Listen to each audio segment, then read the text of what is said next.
Hey guys, tonight we're wandering into territory that's a little more risque, a little more ridiculous, and, let's be honest, a lot less romantic than you think. The infamous world of the World War II brothel. Not the spy movie kind. Not the smoky jazz club with velvet curtains and sparkling wine. I mean the real thing, war-torn Europe, creaky beds, questionable linens, and a cast of characters that makes your last office holiday party look like a church picnic. Before you lose your nerve, take a second to like the video and subscribe, but only if you actually enjoy what happens here. And if you want to leave a comment, tell me where you're listening from. Now, dim those lights. Maybe crank up a fan for some old-school white noise. Get cozy. If you've got snacks, keep them handy. You may want comfort food when the awkwardness hits. Tuck yourself in and just let go. Let's pause for a second. Have you ever wondered what it actually felt like to walk into one of these wartime brothels? Did you picture champagne and silk sheets? Or are you ready for a crash course in lice, rationed soap, and bed springs that scream louder than your conscience? Could you survive a night of dodging MPs, suspicious neighbors, and entertainment that might be more hazardous to your health than the Eastern Front? How did anyone keep a straight face, let alone get any sleep, surrounded by snoring soldiers, accordion music, and conversations that ranged from, "What are you doing after the war?" to, "Is that my wallet?" And now, congratulations, you've just woken up in 1943, somewhere in occupied France. You're in a World War II brothel. There's a stranger snoring on your left, suspicious stains on your right, and the only thing stronger than the cigarette smoke is the existential dread. Good luck. You've made it past the checkpoint and handed over your ration card, only to find yourself face to face with the madam, who looks like she's seen every war since Napoleon. She slides you a key. Well, key is a strong word. It's really just a bent piece of metal, and warns you not to expect hot water, or privacy, or happiness. You hesitate in the doorway, feeling the draft of the outside world vanish as the front door swings shut behind you, locking you into a place that smells vaguely of musty roses, wet wool, and the kind of desperation you usually only find in airport lounges at 3 a.m. There's a low hum of voices from the parlor, punctuated by a sharp laugh and the clatter of something ceramic breaking. No one looks up. They've seen it all before. You grip your key and your last scrap of dignity, neither of which feel particularly sturdy. The madam, her lipstick drawn on like a challenge to God, glances you over with an expression somewhere between maternal concern and a bouncer at a low-end nightclub. She leans in close enough for you to notice a perfume that could knock out a medium-sized dog. Room 3. Up the stairs, second on the left. Don't mind the wallpaper. Or the wallpaper that's peeling off the other wallpaper. And for heaven's sake, keep your boots on until you reach the bed. Trust me, you nod, clutching your satchel, ration book, and an overwhelming sense of regret. There's a guest book by the door, but the pages are blank, either from secrecy or because nobody has the energy to spell out their real names after a day of dodging bombs and bureaucracy. As you walk past, the madam snaps her gum. Breakfast at 7, unless there's an air raid, in which case breakfast is wherever you can find it and probably just a handful of lukewarm chicory coffee. If you want extra bread, bring your own. If you want extra happiness, try the next street over.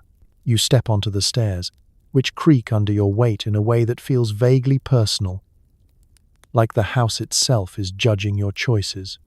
Every step is a negotiation. Do you trust the banister, or do you risk the carpet, which might be hiding anything from a loose floorboard to a former client's dignity?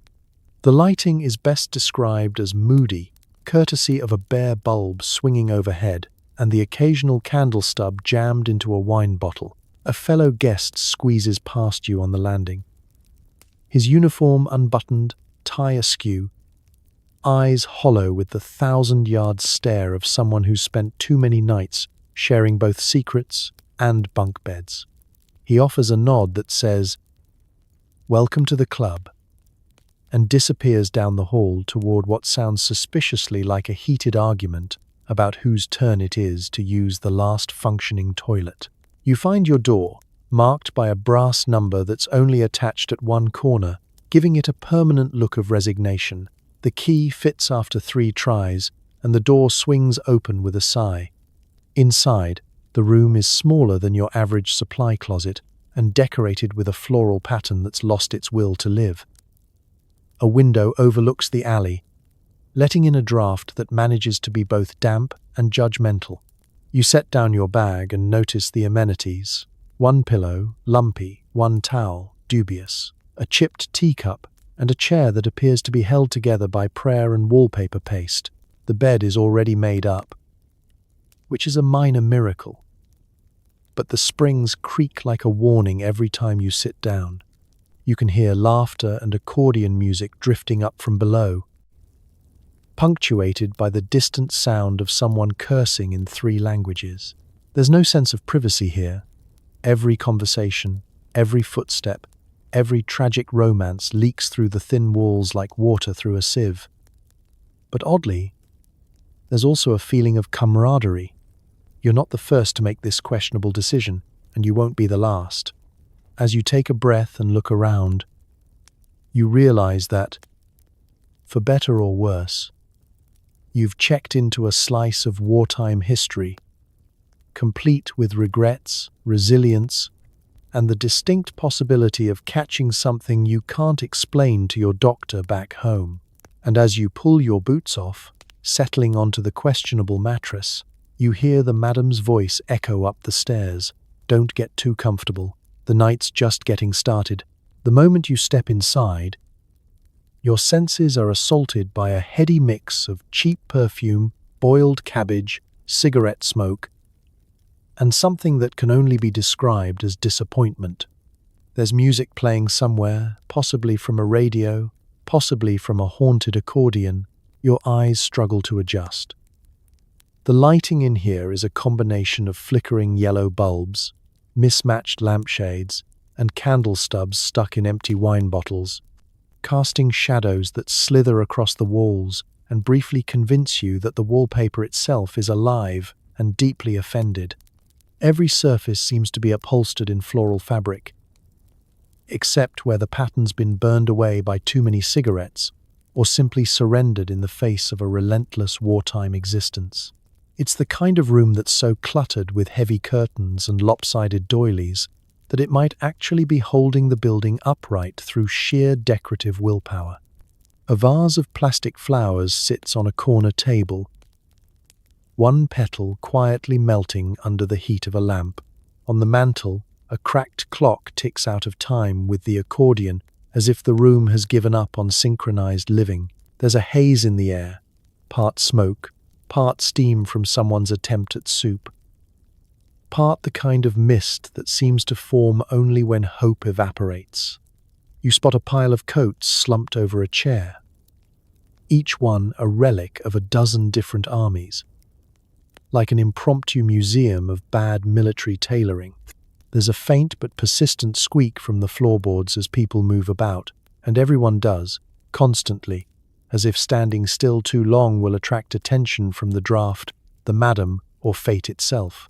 You are noticed instantly, not by name, but by the unmistakable look that says, "Ah, fresh meat," from both the regulars and the staff.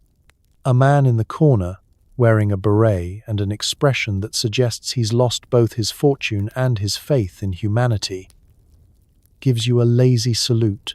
Next to him, a woman with lipstick more vivid than the French flag sizes you up over a chipped teacup. She gives a smile that's both welcoming and faintly threatening, which is about as warm as greetings get around here. The air feels thick, not just with the smell of old soup and perfume, but with unspoken secrets. Every conversation seems to pause as you pass, then resume at twice the speed. A pair of American GIs huddle near the radio, nursing watery drinks and whispering about someone named the Major, who apparently owes everyone money. In the corner, a man who might be a Russian or might just be cold sits with his boots off, warming his feet by the radiator and muttering about potatoes. No one is in a hurry, but everyone is tense. Every head turns when the door opens. Every glance lingers just a bit too long. Even the cat, the infamous one-eyed marshal, gives you the once-over, then flops down in the path of the nearest person with a tray, daring them to step over him and risk bad luck. The air is seasoned with suspicion, and you quickly learn that nothing here is quite what it seems. The brandy might be tea, the tea might be gin, and the names are as real as the madam's promises of a quiet night. You catch sight of a notice board near the staircase. It's covered in notes in half a dozen languages, some promising discreet laundry services, some warning against thieves, and one simply reading, "Don't trust the sausages." Wise advice, you suspect, in every sense. As you make your way through the parlor, someone offers you a cigarette. It's probably rationed and possibly illicit, but you take it anyway. When in Rome, or in a brothel during World War II, you adapt or perish. The first drag burns your throat, but it gives you an excuse to squint and look mysterious. You notice everyone else is doing the same, as if hiding behind a thin screen of smoke will keep their secrets safe until morning. So you find a seat, tuck your hands in your pockets, and try not to look too eager or too naive. You're here now, part of the furniture, a new shadow in a room where everyone is pretending not to watch everyone else. The music plays on, the air grows thicker, and you realize that in this place, survival is as much about blending in as breathing out. Welcome to your first impression. It only gets stranger from here. Your room is smaller than your childhood closet and decorated in a style best described as Depression-era existential crisis. The mattress has the structural integrity of a pancake, and the sheets? Let's just say you hope they're polka-dotted by design. You step inside, and the door gives a dramatic groan behind you, either as a warning or as an act of protest. The light switch doesn't so much illuminate the room as gently suggest that you try candles instead. The bulb overhead flickers, catches, then settles on a dim yellowish glow that somehow makes the wallpaper even more disapproving. Said wallpaper is floral, at least it was, sometime before the war. Now, it's mostly peeling in long strips, revealing ancient paint and the shadowy outlines of whatever lived here before optimism did. The room contains one sagging bed, one lopsided nightstand, a chair with more personality than stability, and a mirror that reliably adds 10 years and 50 sleepless nights to your reflection. There's a window that promises fresh air but only delivers a draft, along with a street view of the neighbor's laundry and, if you're lucky, a glimpse of Marshall the one-eyed cat defying local ordinances. You put your bag down, and the floorboards respond with a musical squeak, as if rehearsing for their next solo in the house that needs an exorcist. There's a rug, but it's mostly decorative, lying across the one patch of floor that isn't already covered in scuff marks, mysterious stains, and the lingering scent of someone else's aftershave. Every object in this room carries the energy of make, do, and mend, right down to the curtain, which is actually a tablecloth repurposed and held up by thumbtacks, or possibly hope. The bed, your new home base, wobbles when you sit on it. The springs creak with a sound that could best be described as mournful regret. You do the tentative sit, then the gentle bounce, then immediately regret testing your luck as the headboard slams into the wall, prompting an answering bang from the next room. You're now part of a conversation you never wanted to have, conducted through shared wall thumps and sighs. The sheets are an adventure. They're not exactly white. They're not exactly any known color. They're threadbare in places, suspiciously opaque in others, and decorated with polka dots that you hope are part of the pattern. There's an extra blanket, folded neatly at the foot of the bed, heavy enough to double as an improvised riot shield, but with a scent that makes you question your own bravery. On the nightstand, you find a glass, a chipped pitcher of water, and a bar of soap so small and overused it looks like a prop from a failed magic trick. There's a lamp, but the cord frays ominously, so you think better of trying your luck. You open the single drawer and discover, tucked beneath a yellowed handkerchief, a note in pencil. Don't feed the mouse. He never leaves. You turn to the window, hopeful for a breeze, and discover it sticks halfway open, just enough to let in the sound of laughter, the distant clatter of boots, and the faint, persistent whiff of boiled cabbage from the kitchen, somewhere outside. Someone is playing the accordion. Or maybe just strangling it. You're not sure. As you start to unpack, you notice a tiny movement from the pillowcase. Is it a spider, a beetle, or just the sheet itself, coming alive with resentment? You decide not to investigate, tucking the blanket firmly over any questionable terrain. You'll sleep in your clothes tonight, just in case. The walls are thin enough that you can hear your neighbors discussing ration cards, lost loves, and who borrowed whose boots.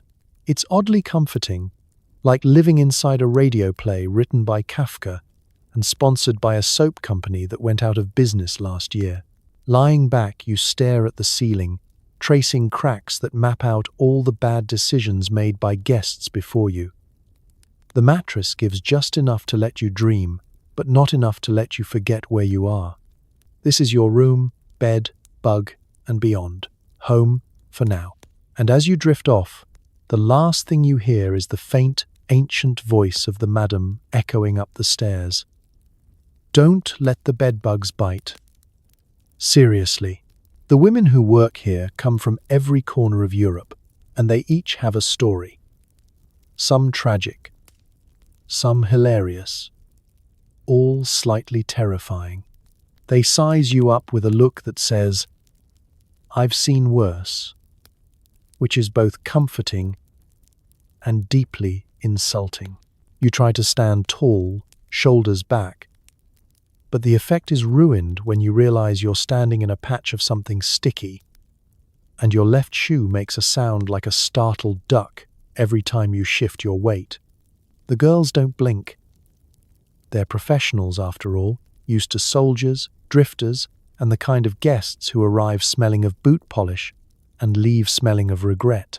The closest thing to a welcoming committee is a short, sharp laugh from a blonde named Magda, who is currently painting her nails the same red as her hair ribbon, the table, and, probably by accident, the edge of a French ration tin. Magda is from Poland, or possibly from Berlin, depending on who's asking and how much schnapps she's had.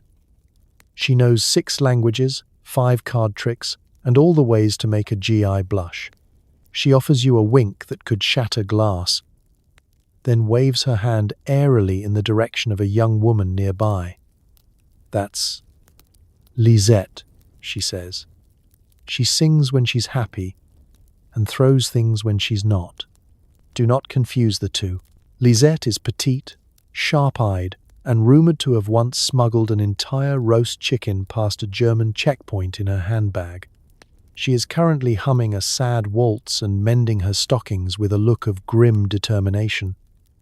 Her voice is soft, but her elbows are sharp, and she can tell by your shoes that you're not from around here."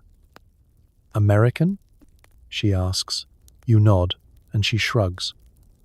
"You're all American tonight," she says, already bored. "Tomorrow, maybe Russian, if the vodka holds out."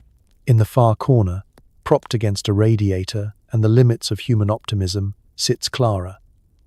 She is Belgian, statuesque, and seems to smoke more cigarettes than should be physically possible. She has a laugh that rumbles up from somewhere deep, like an engine starting in winter, and an accent that thickens with every hour spent awake. She is the house's unofficial therapist. People come to her with heartbreak, unpaid debts, and the occasional poetry reading.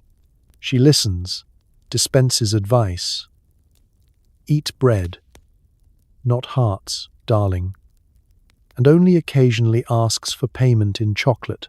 There is Nadia, who once worked as a nurse until the war, and a series of very bad choices brought her here. She can set a broken nose in the same time it takes to pour a drink, and she has the patience of a saint until she doesn't. The others say Nadia once threw a tray at a drunken officer and was offered a medal instead of a reprimand. Now, she tends to the wounds of regulars and newcomers alike, with a bedside manner that's equal parts gentle and terrifying. If you hear laughter and a string of Russian curses echoing down the hall, it's probably Nadia, wrestling a stubborn bandage onto someone's dignity. And then there's Giselle, the house's mystery. She speaks little, laughs less, and has eyes that suggest she's either reading your fortune or planning your demise. Her hair is always perfectly set, even during air raids. It's said that she once danced with a German colonel and picked his pocket clean while never missing a step. Nobody knows exactly where she's from, but everyone agrees she's not from here, or possibly from this planet. The madam drifts through their midst like a general among lieutenants, issuing orders, settling disputes, and occasionally breaking up card games with a glare that would cow a sergeant major. The girls defer to her in a way that is both respectful and exasperated, as if she's part den mother, part prison warden, and part mythological creature. Together they form the backbone of the brothel, tough, quick-witted, and surprisingly kind, in the exhausted, practical way that people are when they've seen everything twice. They'll size you up, test your humor, and hand you a shot of something clear and dangerous. Survive their introductions, and you might just be allowed to stay. Fail, and you'll be remembered only as that one with the squeaky shoe who couldn't hold his liquor. In this house, reputations are made and destroyed. Before midnight, you are not alone. The clientele is a rotating cast of hungry, sleep-deprived soldiers, jittery officers, shell-shocked partisans, and the occasional very lost bureaucrat. Nobody trusts anyone, and everyone is desperately pretending to relax. It's the kind of crowd that, in another time and place, might be called eclectic, but here, it's more potential powder keg. You slip into a battered armchair by the wall and watch the room like everyone else, eyes half-lidded in a show of indifference, but nerves running tight as a wire. On one side of you, two British Tommies are playing cards with an American sergeant, each trying to outbluff the other with tales of rations, romance, and why they absolutely, positively are not carrying any black market chocolate in their kit bags. On the other side, a French resistance courier stares into his drink as if it might reveal the location of the next weapons drop or just make the accordion music go away. You spot an officer, German, judging by the boots and the hair that's been parted with military precision. He sips something that's almost certainly not regulation and tries not to look at anyone directly, especially not the table of Polish lancers in the back who are arguing about whose turn it is to wash the socks and who stole the last can of sardines. The air between them is thick with rivalry and unspoken rules. Don't ask, don't tell, don't trust the guy who asks too many questions about your accent. Then there's the Americans. Young, loud, and flush with Liberator's pay. They swagger in on their first night in town and end up with their boots missing, their cash lighter, and a story they'll never be able to explain to their chaplain.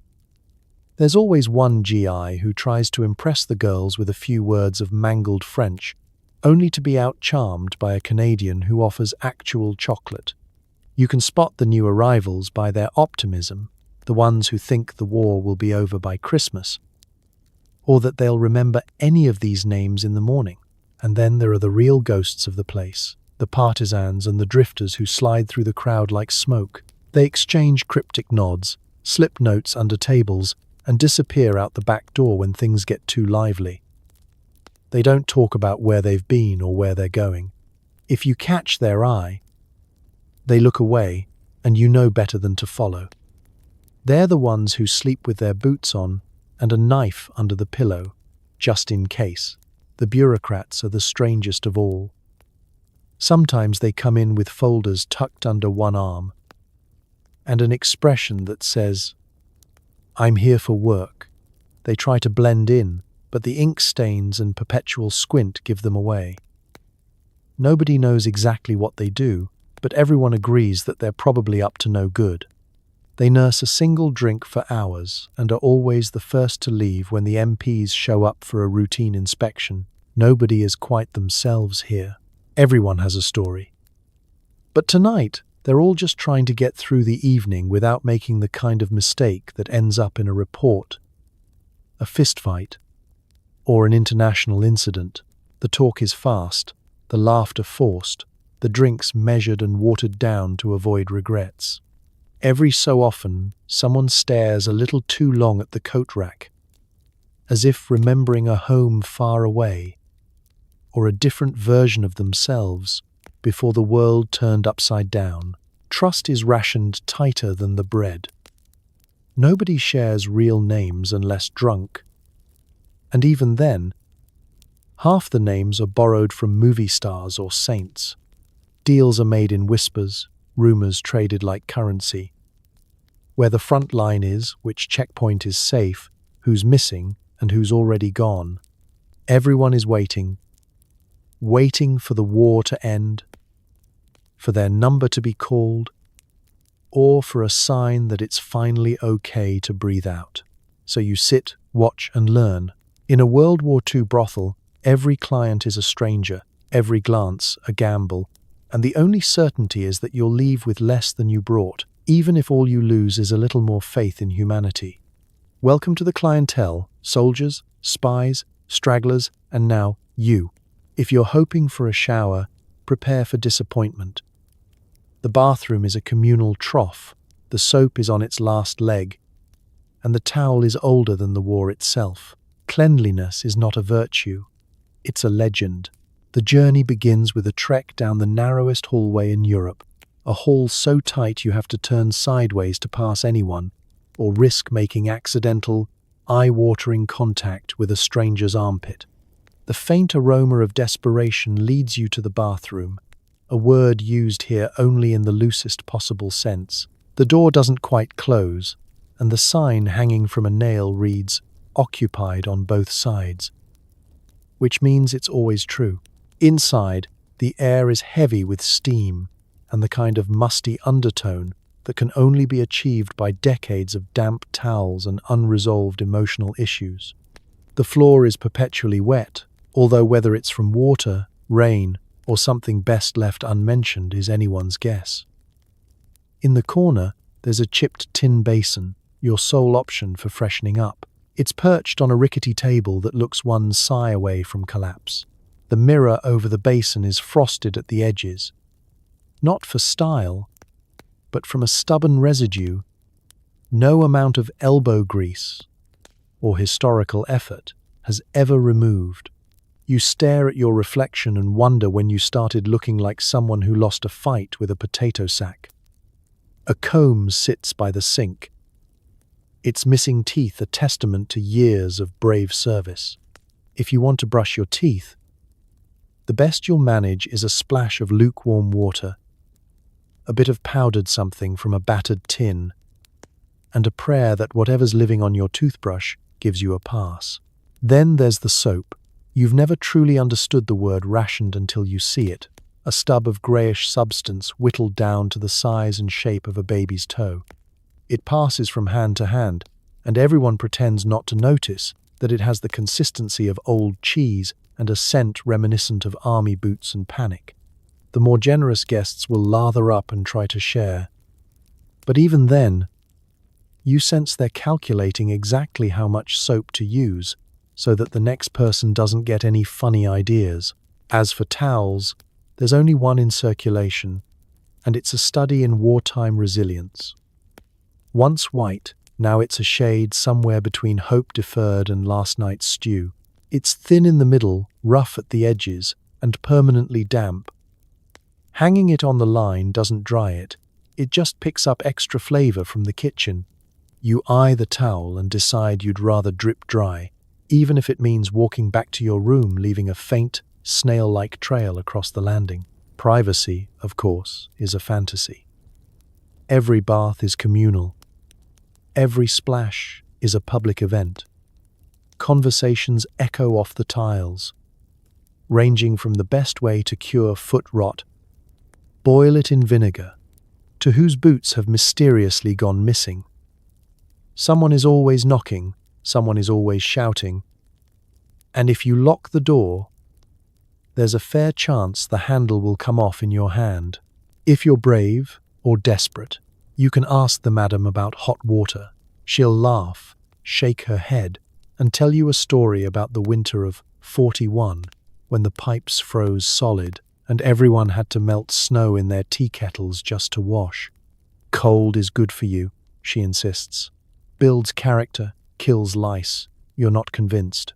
Hair washing is an even rarer luxury. Shampoo is a myth, replaced by whatever soap stub you can scrounge, followed by a brisk head rub that leaves your scalp tingling and your dignity in tatters. The braver souls try perfume, but it only layers on top of the natural bouquet of boiled cabbage, cigarettes, and regret. By the time you emerge, cleaner in theory but somehow dirtier in spirit, you realize hygiene isn't about winning. It's about surviving the battle long enough to joke about it afterward. Cleanliness may be next to godliness, but in this brothel, it's somewhere down the hall, hiding behind a locked door and laughing with the towel. Forget silk negligees and sharp suits.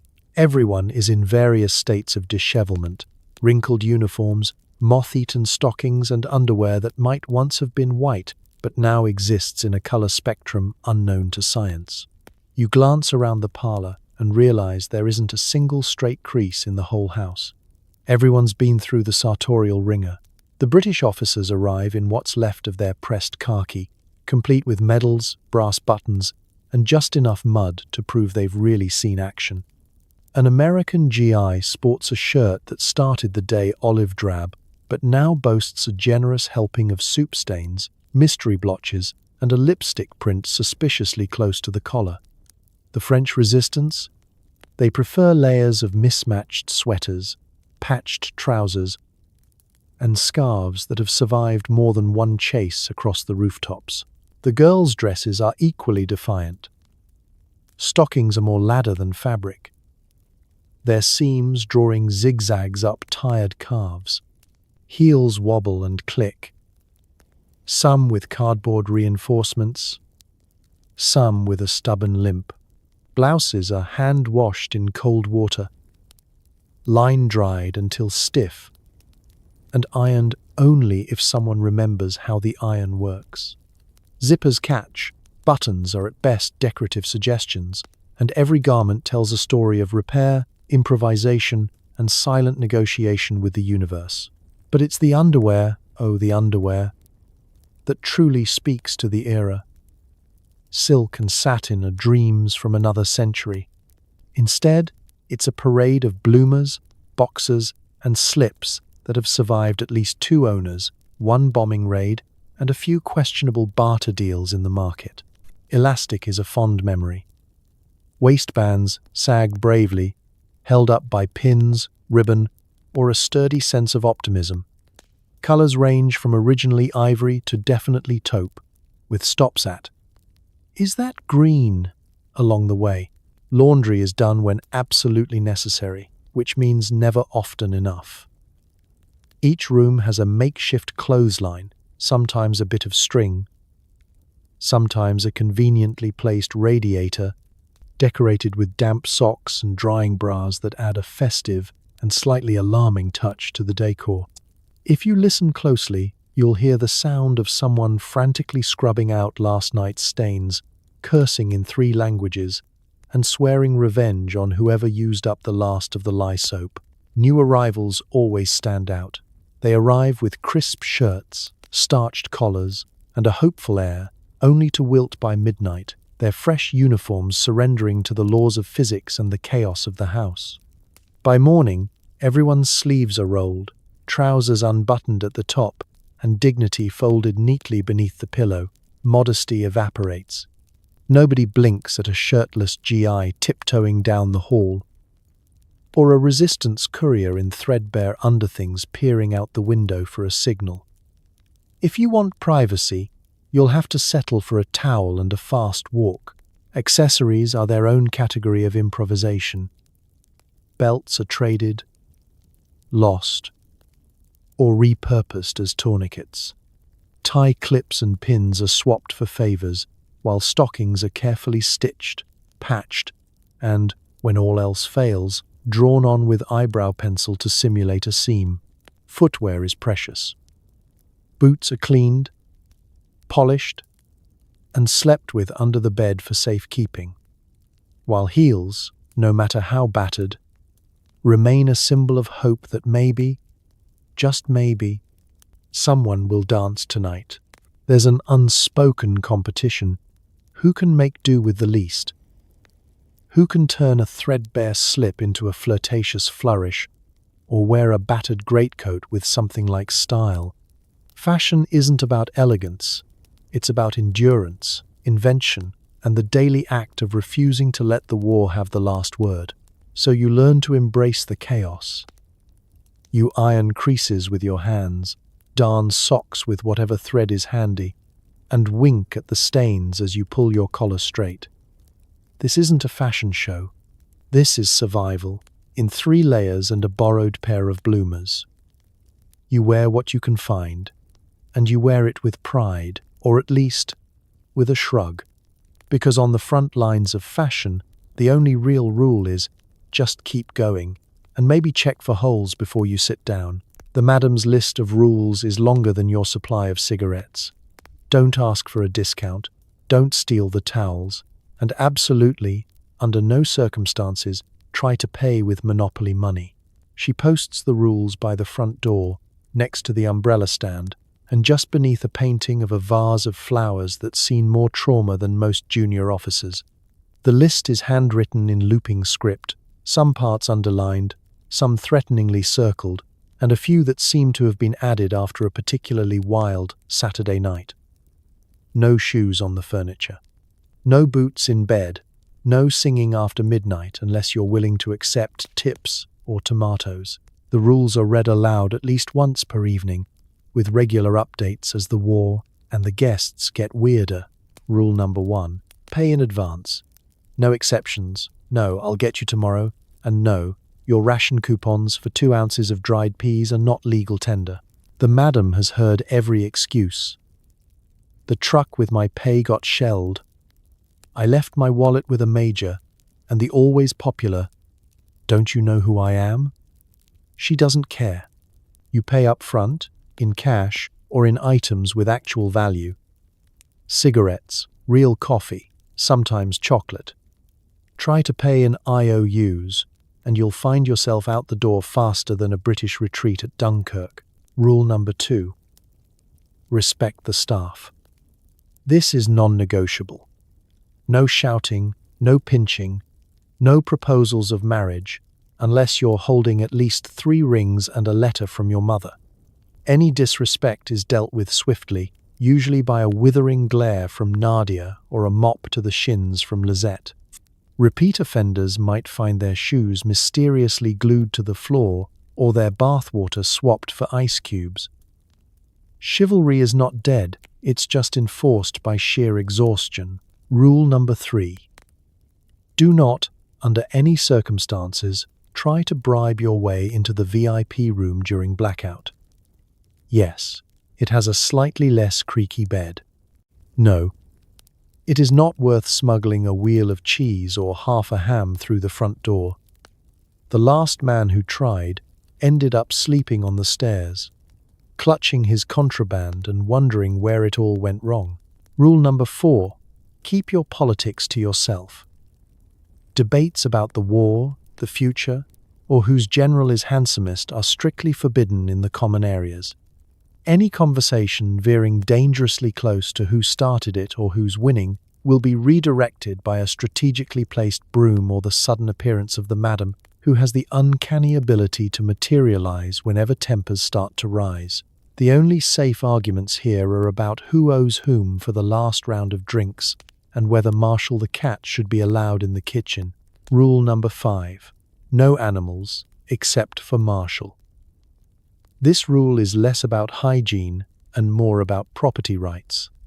The house's one-eyed cat has diplomatic immunity and can sleep wherever he pleases, including your lap, your bed, or, if he's feeling especially vindictive, your freshly laundered socks.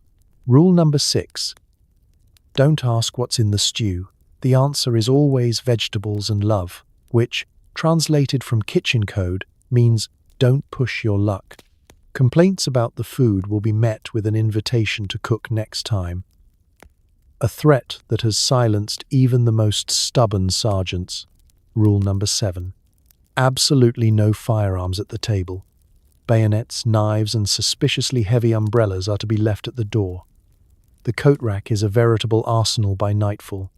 Arguments about missing equipment are to be settled outside, preferably in the rain, and never within earshot of the madam's prized teacups. The madam enforces these rules with an iron will and a rolling pin. Break them, and you risk public humiliation, expulsion, or, worst of all, a lecture about how things were run properly before you lot arrived. There are rumors she once made an American colonel write an apology letter to her parlor wallpaper. No one is quite sure if it worked, but the wallpaper hasn't peeled since. In the end, the rules are less about order and more about survival. They're what keep the brothel running when the world outside is chaos. They're a reminder that, even in wartime, there's a right way to do things, and it does not, under any circumstances, involve monopoly money. There's music, sort of. Sometimes a girl will sing. Sometimes there's a drunken soldier on the harmonica. And sometimes the only entertainment is watching people try to play poker while cheating at least twice per hand. Entertainment, in this house, is a collaborative sport, a cross between wartime cabaret and low-stakes circus. The radio sits on a corner shelf, broadcasting big band music on good days and static on the rest. When the power goes out, which is often, someone produces a wind-up gramophone that wheezes out scratchy ballads from before the world turned upside down.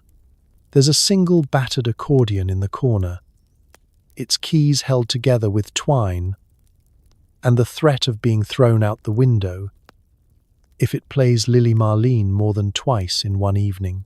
The real star of the show, though, is the impromptu performances that bloom out of boredom, loneliness, and the need to prove you still exist. Magda, in her red ribbon and world-weary smile, belts out old chansons that make even the hardest GIs stop and listen.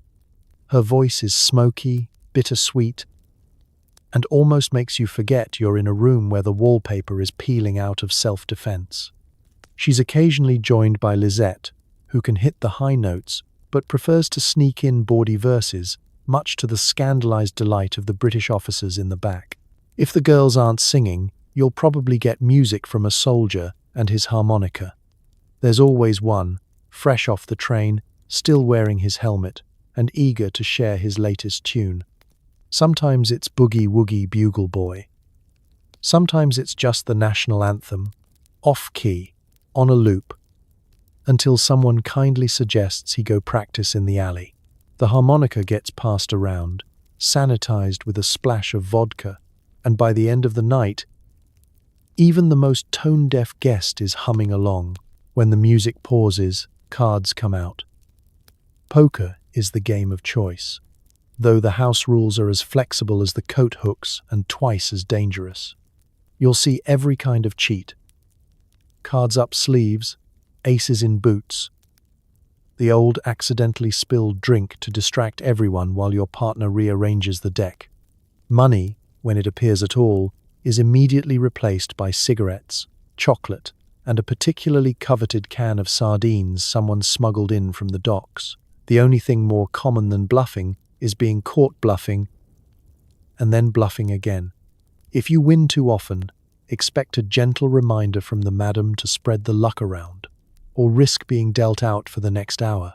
Other nights, the games get stranger.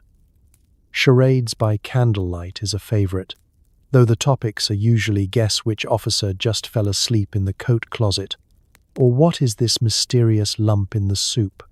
Shadow puppets appear on the walls, taking on lives of their own. Sometimes Marshall the one-eyed cat provides the evening's entertainment by chasing a ball of string with an enthusiasm unmatched by any human in the building. Dancing is an option, but only if you're brave. The floorboards have seen better days. And the last time someone tried a waltz, a heel punched through a floorboard, creating an impromptu trapdoor that still gets mentioned whenever the weather turns damp. But when the mood is right, when someone manages to find a bottle of real wine, or a telegram arrives with good news, a conga line might snake through the hall, picking up stragglers, kitchen staff, and anyone else who hasn't already hidden under the table. Of course, there are quieter moments. The fire burns low, the accordion sighs its last, and people gather close, telling stories, some true, most improved with every retelling. Laughter echoes off the cracked plaster, and for a few minutes, the war feels far away. Entertainment here isn't about distraction, it's about resilience. It's a reminder that joy, however battered, survives even the worst wallpaper, the worst harmonica solo, and the worst hand of cards ever dealt in history. Meals are included, but the term meal is used very loosely. The stew is mysterious, the bread is hard enough to deflect shrapnel, and the wine is best used for cleaning wounds or dissolving moral boundaries. You descend to the dining room on your first morning, stomach rumbling with the faint optimism that maybe, just maybe, breakfast will be a civilizing experience. That hope is dashed the moment you're handed a bowl of stew, a word that here means everything left over from last night, last week, and possibly the last administration. The stew defies description.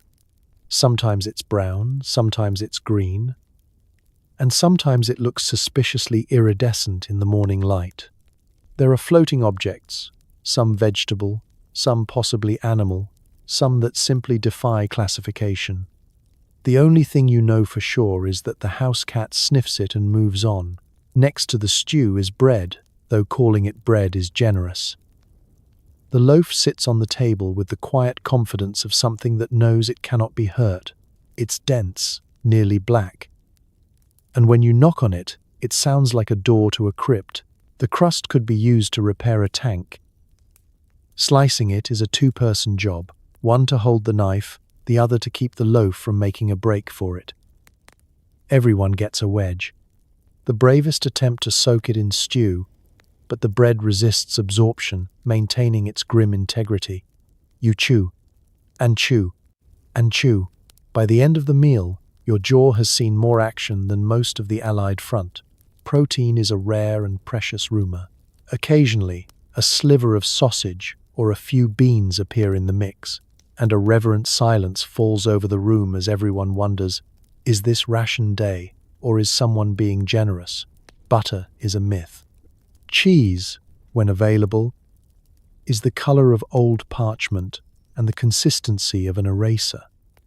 Eggs are reserved for guests of honor, the sick, or, occasionally, the cat. The wine, meanwhile, is both omnipresent and universally mistrusted. Poured from a dusty green bottle, it smells faintly of nail polish remover and tastes like it was distilled from fermented turnips. If you're lucky, it's watered down. If you're unlucky, it's not. Most people take a sip and promptly switch to the house beer, which is weak, flat, and, in a pinch, can be used to clean boots. Coffee exists in theory, brewed from roasted acorns, burnt barley, or whatever the madam can get her hands on at the market. The best that can be said about it is that it's warm, and it won't kill you immediately. Dessert is a concept from before the war. Occasionally, Someone unearths a tin of jam, and it's treated like buried treasure. People reminisce about the old days. Once we had peaches, as if recalling a mythical golden age. Sweets are reserved for bribes, birthdays, or, more often than not, morale emergencies. On one memorable evening, someone produces a single square of chocolate, and it's passed around the table in silence, broken into pieces so small they could be measured in atoms. The kitchen itself is an epicenter of controlled chaos. Lisette is always yelling at someone to stay out of her way. Nadia threatens anyone who tries to improve the stew. There's a set of rules on the wall. No complaints.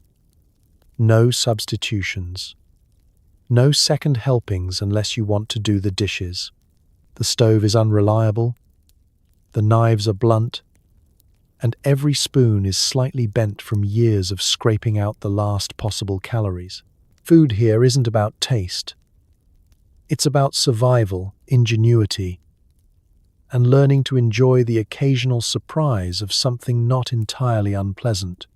You lower your expectations, lift your spoon, and, surrounded by laughter and complaints, eat what's put in front of you.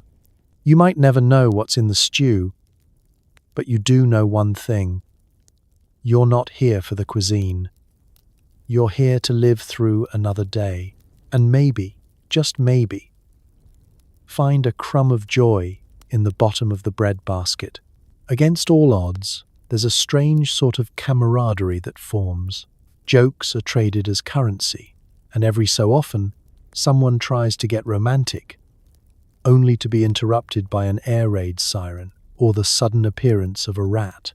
If you came here seeking cinematic passion, sweeping strings, whispered secrets, hearts pounding with the thrill of forbidden love, adjust your expectations.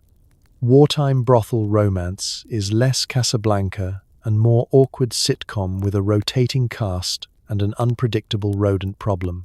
Love here is practical, spontaneous, and usually filtered through the fog of exhaustion and shared misery. Everyone in the house is running on the fumes of adrenaline, bad coffee, and stories from home. The usual rules are suspended, rewritten, or just plain ignored. Flirtation becomes its own dialect, a shared wink across the parlor, a stolen cigarette, an overly dramatic bow after surviving a near miss from a stray potato in the kitchen. There's no privacy, walls are thin, and gossip is thicker, so every romance is public, fleeting, and judged by a panel of peers who have seen it all before. Take Magda, for example, who can turn a dull afternoon into a comedy with nothing but a raised eyebrow and a misplaced garter. She teases the Americans until they blush, then consoles them with a pat on the cheek and a lesson in how to say, "You have beautiful eyes" in 5 languages, all of them wrong. There's Lisette, who sings torch songs by candlelight and claims never to have fallen in love, but who can be seen slipping a piece of bread to a stammering British corporal with ears that turn red when he smiles. Even the staff aren't immune to the absurdities of wartime affection. The madam rolls her eyes at love stories. It never lasts, she insists, but somehow always manages to have a fresh flower in her hair on Saturdays. A gift from a local baker who brings baguettes with extra crust and a shy grin. Nadia, the nurse, claims she's sworn off romance, but still finds time to patch up a resistance courier's sleeve and linger just a moment too long on his bruised knuckles. Romance in this house is measured in small gestures. A spare biscuit, a cup of real coffee, a seat by the stove on a cold night. There are whispered promises, grand plans for after the war, most of them uttered between the first glass of wine and the second air raid. The regulars know the odds, so every moment is borrowed time, and every attempt at intimacy carries a sense of defiant humor. Marry you? Someone laughs. Darling, I don't even know if I'll see you tomorrow. Let's dance instead. Of course, the universe rarely lets anything get too serious. The air raid siren is the great equalizer. Lovers, rivals, and strangers all crammed together in the cellar, knees touching, secrets shared in the dark. Rats are the unofficial chaperones, darting through the shadows at the worst possible moments, making even the bravest declarations of love sound faintly ridiculous. Sometimes, after the danger passes, the tension breaks and the laughter comes, loud, teary, and genuine. People share stories of old flames and new disasters, of sweethearts left behind, and outrageous crushes on movie stars no one has seen in years. Cards are dealt, songs are sung, and someone always ends up arm in arm with the wrong person, usually to the delight of everyone else. Love here isn't about happy endings. It's about stolen hours, found family, and making space for joy in a world determined to stamp it out. You might not find the romance you thought you wanted, but you'll find laughter, warmth, and the kind of connections that survive not because of what's outside these walls, but in spite of it. If that isn't real romance, what is? The brothel is a hub for gossip, jealousy, and the occasional potato-throwing neighbor who really just wants you to keep it down so she can get some sleep. Living next to a brothel during wartime is a little like living next to a railway line. If the trains were powered by rumor, and every so often someone sang Edith Piaf at 2 a.m., the locals are an unavoidable part of brothel life. If the house has thin walls, the town has even thinner patience.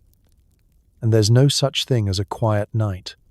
The very idea of keeping a low profile was abandoned back in 1940, along with reliable mail and personal dignity. Let's start with Madame Lefebvre, who lives directly across the alley and knows everything about everyone. Her window faces the brothel's back entrance, and her days are spent in strategic surveillance, peering through her curtains with the intensity of a border guard. She times every visitor with the precision of a train conductor. If someone new arrives, she'll know where they're from, who they were with, and what color socks they were wearing. Occasionally, she'll send over a casserole, never out of kindness, always so she can quiz the staff for updates. If you hear footsteps outside your door at night, it's probably just Madame Lefebvre doing her evening rounds, ensuring local morality standards are being flouted in the usual, familiar ways. Then there's the local wives, who are experts in low-level espionage and the fine art of scowling from a safe distance. They form a committee, unofficial but extremely active, dedicated to upholding the neighborhood's reputation for decency, which has become code for, we all know what you're up to, and you're not doing it quietly enough. There's an ongoing rivalry between the brothel and the bakery 2 doors down, which seems to hinge on whether the late-night singing drowns out the sound of baguettes being baked at 4 a.m. Sometimes, when tempers flare, a potato comes flying over the fence, occasionally still raw, often impressively accurate. Nosy children are a fact of life. They dart around in packs, pretending to chase the cat but really angling for a glimpse inside, or to catch a swear word they can trade at school for marbles. They know more military slang than the average private and are remarkably good at sneaking into the kitchen for day-old bread, provided they can outrun Lisette, who wields her wooden spoon like a weapon. The brothel's own cook, Madame Moreau, is both the heart and the bouncer of the kitchen. She tolerates no nonsense, especially not from outside. Local boys trying to peek through the cellar window are greeted with a bucket of peelings and a threat to inform their mothers. Any neighbor brave enough to knock during dinner service risks getting drafted to peel carrots or, worse, clean the stew pot. She's the only person who can outshout the madam. And her opinions on everything, from Allied strategy to which neighbor has the best onions, are considered gospel within a 3-block radius. Every so often, the local priest pays a visit, eyes wide with concern and pockets stuffed with prayer cards. His mission is to save souls, or at least ensure that any sinning happens discreetly. The girls always greet him with extra sweetness, which only confuses him further. He leaves quickly, head down, avoiding eye contact with Marshall the cat, who sits in the window like a judgmental gargoyle. Through it all, the house endures. Sometimes, a neighbor drops by to borrow sugar and stays for a cup of coffee that smells suspiciously like rum. Other times, they come to complain about the noise, only to leave with a loaf of bread and a new rumor to spread. The boundaries between guest and neighbor blur, especially after curfew, when everyone's just looking for a little warmth, a little music, and someone to complain to about the state of the world. In the end, the brothel and its neighbors form their own reluctant ecosystem, gossipy, exasperated, but deeply intertwined. And if you survive a flying potato or a disapproving glare, you might just find yourself invited in for Sunday lunch, provided you keep your stories interesting and your voice down after midnight. You quickly learn that currency here is fluid. Cigarettes, canned ham, silk stockings, and occasionally a bar of real soap. The local economy operates on favors, bribes, and the desperate hope that tomorrow's exchange rate won't be worse. Forget gold, francs, or dollars. In this house, hard currency means anything you can trade, pocket, or hide in a sock. Paper money is something to laugh about over dinner, unless it's been carefully ironed and handed over with a solemn promise that it's as good as gold, which everyone knows means it's worth exactly as much as a used handkerchief after a rainy day. Instead, fortunes are built and lost over a handful of cigarettes, a splash of actual coffee, or a precious can of sardines. Even the brothel's cat is rumored to have a stash of American Lucky Strikes somewhere behind the stove. The real backbone of the local economy is the ration card, a battered, folded document that determines not only how much you can eat, but how much you're worth as company. "I have butter this week," someone whispers, and suddenly he's the most popular man in the building, at least until word gets out that the butter is actually margarine, dyed yellow with carrot juice and hope. Canned meat is the holy grail, fiercely guarded, hidden under mattresses, or traded only in moments of true crisis, such as when the stew turns out to be 90% cabbage and 10% mystery. Cigarettes are everywhere and nowhere. A single American cigarette can buy you an upgrade from stew to soup at dinner, and a whole pack is the kind of dowry that inspires marriage proposals, if not from the girls, then from the madam herself. There's a complicated etiquette. Offer a smoke too freely, and you'll be pestered for the rest of your stay.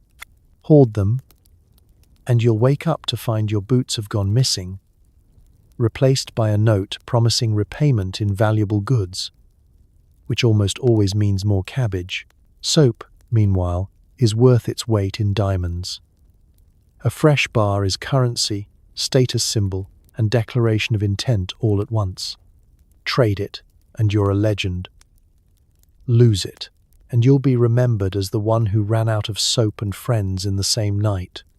Silk stockings are almost mythical, rare, beautiful, and guaranteed to open doors. Whether you're seeking affection, forgiveness, or the last seat by the fire on a cold evening. And then there's the black market, which operates just beneath the surface. Everyone's in on it. The madam, the cooks, the postman, and probably the cat. Deals are struck in whispers, in back alleys, and sometimes right under the nose of an oblivious MP. Need a bottle of something stronger than wine? Slip a few cigarettes to Lisette, who knows a man who knows a man, craving chocolate. Nadia has a cousin who works near the docks. But the price is steep. Last time, it was 3 tins of sardines and a secret recipe for potato soup. Some say you can buy anything here if you're willing to pay enough. Others say the real trick is surviving until payday. IOUs are scrawled on the backs of ration books, torn napkins, and the occasional playing card. Trust is rationed even tighter than the bread. The running joke is that everyone owes everyone else. And if anyone ever tried to collect, the entire system would collapse in a puff of cigarette smoke and mutual embarrassment. The madam, ever practical, keeps a ledger in her head and settles accounts in her own mysterious way, sometimes with a stern word, sometimes with a favor, always with the understanding that what goes around comes around, usually in a slightly shabbier condition. The house economy is a living organism, shifting, adapting, surviving. It's as much about social capital as material goods. Do a favor, and you'll find a hot cup of coffee waiting for you after curfew. Tell a good story, and someone might slip you a second piece of bread. Everyone's hustling, everyone's haggling, and no one's quite sure who's actually winning. By the end of your stay, you'll have traded more than you ever thought possible. Dignity for dinner, a joke for a pair of socks, and, if you're very lucky, a little hope for tomorrow. In a house like this, everyone is rich in stories, if not in cash. Forget worrying about lice. There are bigger things to be afraid of. The pharmacy's busiest days are right after payday, and penicillin is worth more than gold. Nobody talks about it, but everybody worries. It's an open secret. In a house where the walls are thin and rumors travel faster than the post, nothing is quite as taboo or as universally relevant as the topic of health. Everyone acts nonchalant, but watch the body language after dinner. The sidelong glances, the subtle shuffle toward the nurse's room, the sudden interest in folk remedies involving garlic, gin, and a string of prayers whispered through clenched teeth. Even the cat seems to avoid certain rooms. And Marshall has standards most humans abandoned years ago. There are warnings everywhere, but they're rarely official. A sign by the bathroom reads, "Wash your hands," but everyone knows it really means wash everything twice. Nadia, the resident nurse and unofficial house doctor, dispenses wisdom as freely as she dispenses aspirin. If it burns, it's not love, darling. Come see me before it spreads. Her bedside manner is half mother, half detective. She's seen it all, patched it all, and has a collection of stories best left for the next blackout. The pharmacy in town, if you can call it that, stocks its shelves with hope, bandages, and occasionally a miracle, penicillin, in battered vials that might as well be filled with diamonds. Soldiers will line up outside, eyes on the pavement, rehearsing alibis and pretending they're there for headaches or a bad knee. The pharmacist never asks, just winks and slides a packet across the counter with the kind of discretion usually reserved for state secrets. Rumors swirl faster than the house wine. Everyone knows someone who caught something in Paris or brought a souvenir back from Marseille. And the stories get grander with every retelling.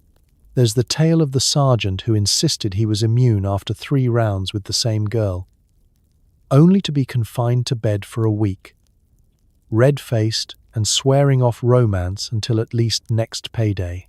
Then there's the urban legend about a GI who tried to trade his rations for a bottle of penicillin and ended up with a jar of mustard and a very awkward conversation with the madam. Prevention is a community sport. Condoms are rationed, hoarded, and passed around with all the ceremony of sacred relics. The madam keeps a locked drawer by the till, opening it only for trusted clients or anyone willing to part with a tin of real coffee. No glove, no love. It's the only rule stricter than no monopoly money. The walls in the hallway sport faded posters, French, British, American, each one more ominous than the last, warning you with dire illustrations about what happens to careless men. The cartoon microbes look surprisingly judgmental. Folk cures are plentiful and unreliable. Someone is always suggesting a shot of strong spirits, a hot bath, or, in extreme cases, prayer. Nadia, when in a good mood, will prescribe her famous miracle tea, a blend of chamomile, lies, and the hope that tomorrow will be better. Most people prefer the real thing, and when penicillin does show up, it's celebrated in hushed tones, as if the Allies themselves had landed at the back door. The anxiety isn't just about health, it's about reputation. Everyone is trying to project an air of invincibility. Swaggering into the parlor, laughing too loud, assuring anyone who'll listen that they're clean. But in the quiet moments, after the jokes, after the lights go out, everyone worries. No one wants to end up the punchline at tomorrow's breakfast. It's the great unspoken truth of brothel life. You can joke about the food, the rooms, even the madam's rules. But the fear of a burning secret lingers in every shared glance. In wartime, trust is rare, cures are rarer, and discretion is everything. So you wash your hands, take your chances, and learn to laugh at the things that don't itch. Yet, the threat of a raid is always hanging over the house. When the MPs arrive, everyone tries to look innocent, which is difficult when you're wearing someone else's pants and hiding under a bed. It's one of the most reliable forms of entertainment if you have a death wish. The routine is always the same. Someone in the parlor yells, "Inspection!" and within seconds the house explodes into silent chaos. Cigarettes are stubbed out, drinks are hidden, and conversations about ration cards and romantic escapades dissolve mid-sentence. It's a choreographed ballet of guilt, panic, and hope that maybe, just maybe, this time the MPs will get bored and decide to check the bakery instead. Of course, the madam is ready, she's always ready, with the poise of a seasoned diplomat and the speed of a professional pickpocket. She sweeps through the house, collecting anything illegal, inappropriate, or excessively French. "No one panic," she says, which is the universal signal for everyone to panic, quietly. She straightens skirts, smacks hats onto heads, and hands out glasses of water to anyone whose face is too red for plausible deniability. The regulars know the drill. If you're new, you learn quickly.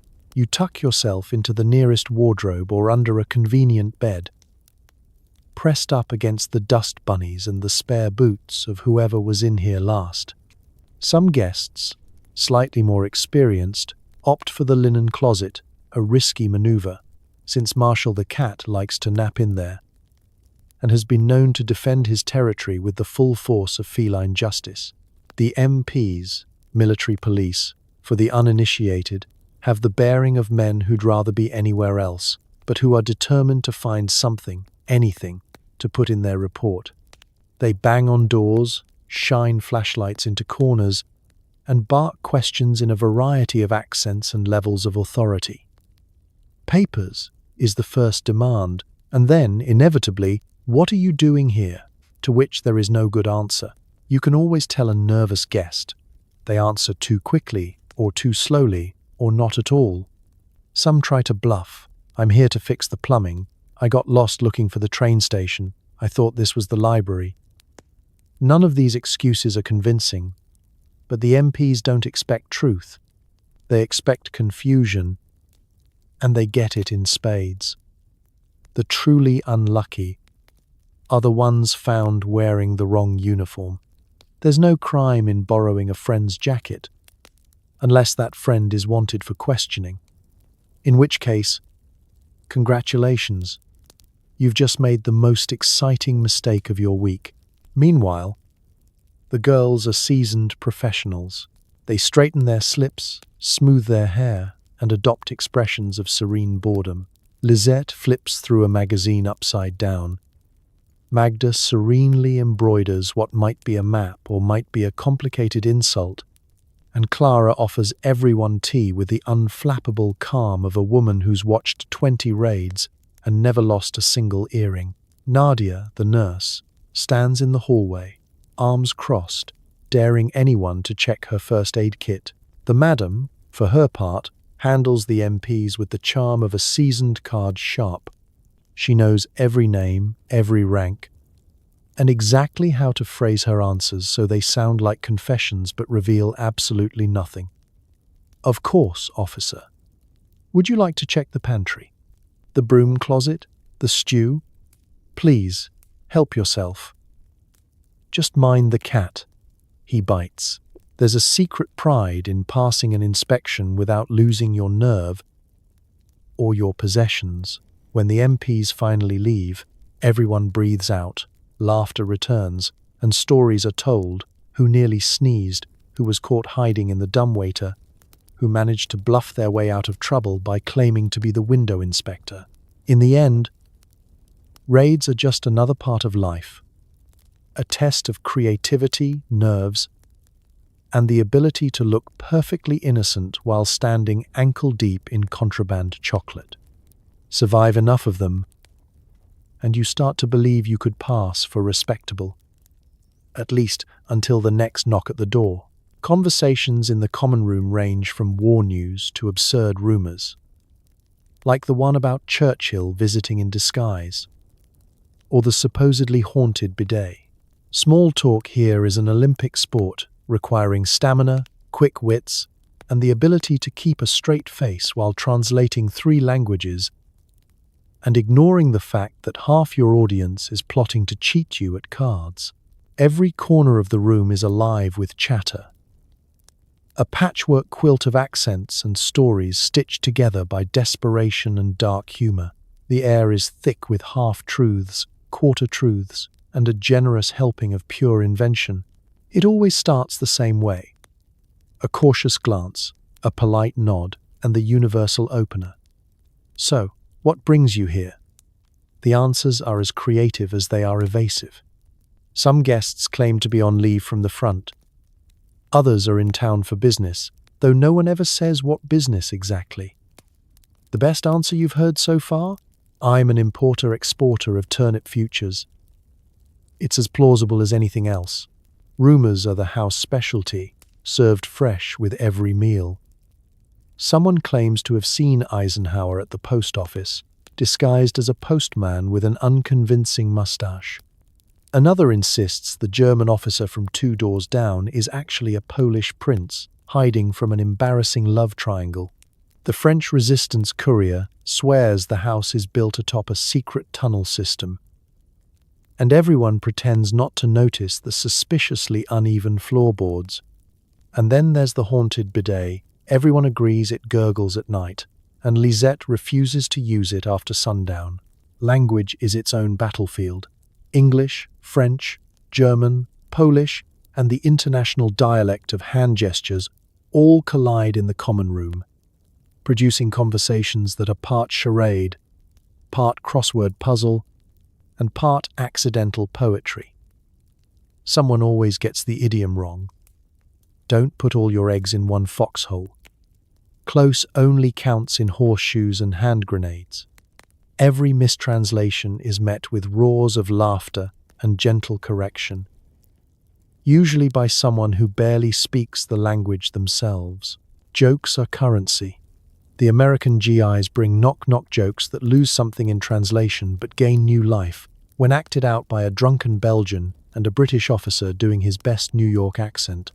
The French girls retell old Parisian vaudeville routines, carefully cleaned up for the more sensitive guests, meaning they only make you blush half as much. Everyone knows at least one joke about rationing, one about the British weather, and several about the local MP's moustache, which has become a legend in its own right. Lies are told not just for survival but for entertainment. The house favorite is the outlandish backstory game, where each guest invents a new identity for the night. One evening you're a Swedish ballet dancer on secret assignment. The next, a world-class chef specializing in turnip soufflé. The trick is to see how long you can keep a straight face and whether anyone else can top your performance. The winner is usually the one who manages to incorporate both the haunted bidet and Marshall the cat into their tale. Flirtation, too, is woven into the fabric of every conversation. Compliments are traded like cigarettes, freely, often, and with an understanding that tomorrow no one will remember what was said. You have beautiful eyes, at least I think so. It's hard to see in this light. I've always admired a man who can juggle 3 languages and 2 glasses of wine. Even the shyest guests find themselves drawn into the dance, swept up by the absurdity and warmth that comes from surviving another day together. As the night stretches on, the talk grows softer, more confessional. Stories are shared in low voices, lost loves, old regrets, new dreams for after the war. The radio plays quietly, the accordion sighs its last tune, and the only thing louder than the laughter is the hope that, come morning, there will be more stories to tell and more lies to invent. In this house, small talk isn't small at all. It's the glue that holds everything together, a web of humor, invention, and the kind of honesty that only comes when everyone's lying, just a little, for the sake of making it through the night. Sleeping here is a challenge. If it's not the sound of someone singing Lili Marlene, it's the symphony of bed springs, drunken laughter, and the very real possibility of a mouse invasion. You lie back, eyes wide open, the mattress beneath you sighing with the exhaustion of 1,000 previous guests. The thin walls do little to muffle the soundscape of a wartime brothel at rest, or, more accurately, at anything but rest. Every night is a sonic adventure, beginning with the last notes of Magda's cabaret act, and not ending until the sun bullies its way in through the curtains. First come the snores. There's the deep, rolling rumble of the British sergeant down the hall. He sounds like a freight train making its way across the channel. Someone else is snoring in staccato, short gasps that remind you of a distant Morse code message, possibly spelling out "send help." Above you, in the attic, a pair of GIs are locked in a competition for the title of Loudest Sleeper, 1943. The walls vibrate, the bed shudders, and you wonder if you're the only one still awake, or if everyone else is simply better at denial. Then there's the singing. It starts sweetly enough. Someone, usually Lisette, hums a lullaby in French, her voice soft as a sigh. This lulls exactly no one to sleep, since she's quickly joined by a Polish officer determined to turn every song into a rousing anthem about potatoes and revenge. Inevitably, Lili Marlene makes an appearance, sometimes on harmonica, sometimes accordion, sometimes both at once. On special occasions, someone produces a violin missing its E string, and things descend into a kind of musical free-for-all. You once heard a duet between a very tipsy Canadian and Marshall the cat, who contributed yowls at artistically questionable intervals. Drunken laughter spills down the hallway like spilled wine, loud, messy, and impossible to ignore. Someone tells a joke about ration cards, and the punchline triggers a burst of cackling that bounces from room to room. Every so often you hear a thud, a crash, and a mumbled apology. "Sorry, wrong door," followed by the unmistakable sound of someone tiptoeing back to their own bed, or at least to a bed that's not currently occupied by angry resistance fighters. If you're lucky, the biggest problem is noise. If you're less lucky, it's movement. The floorboards are alive, squeaking and groaning under every footstep. Sometimes it's the madam making her rounds, checking for unsanctioned visitors or missing towels. Sometimes it's Lisette hunting for her lucky comb, or Nadia heading to tend to a medical emergency. Reed, another love, struck GI with a nosebleed and an overactive imagination. Every now and then, it's not a person at all. It's the legendary Mouse Brigade, darting across the floor on their nightly reconnaissance, searching for breadcrumbs, socks, or lost dignity.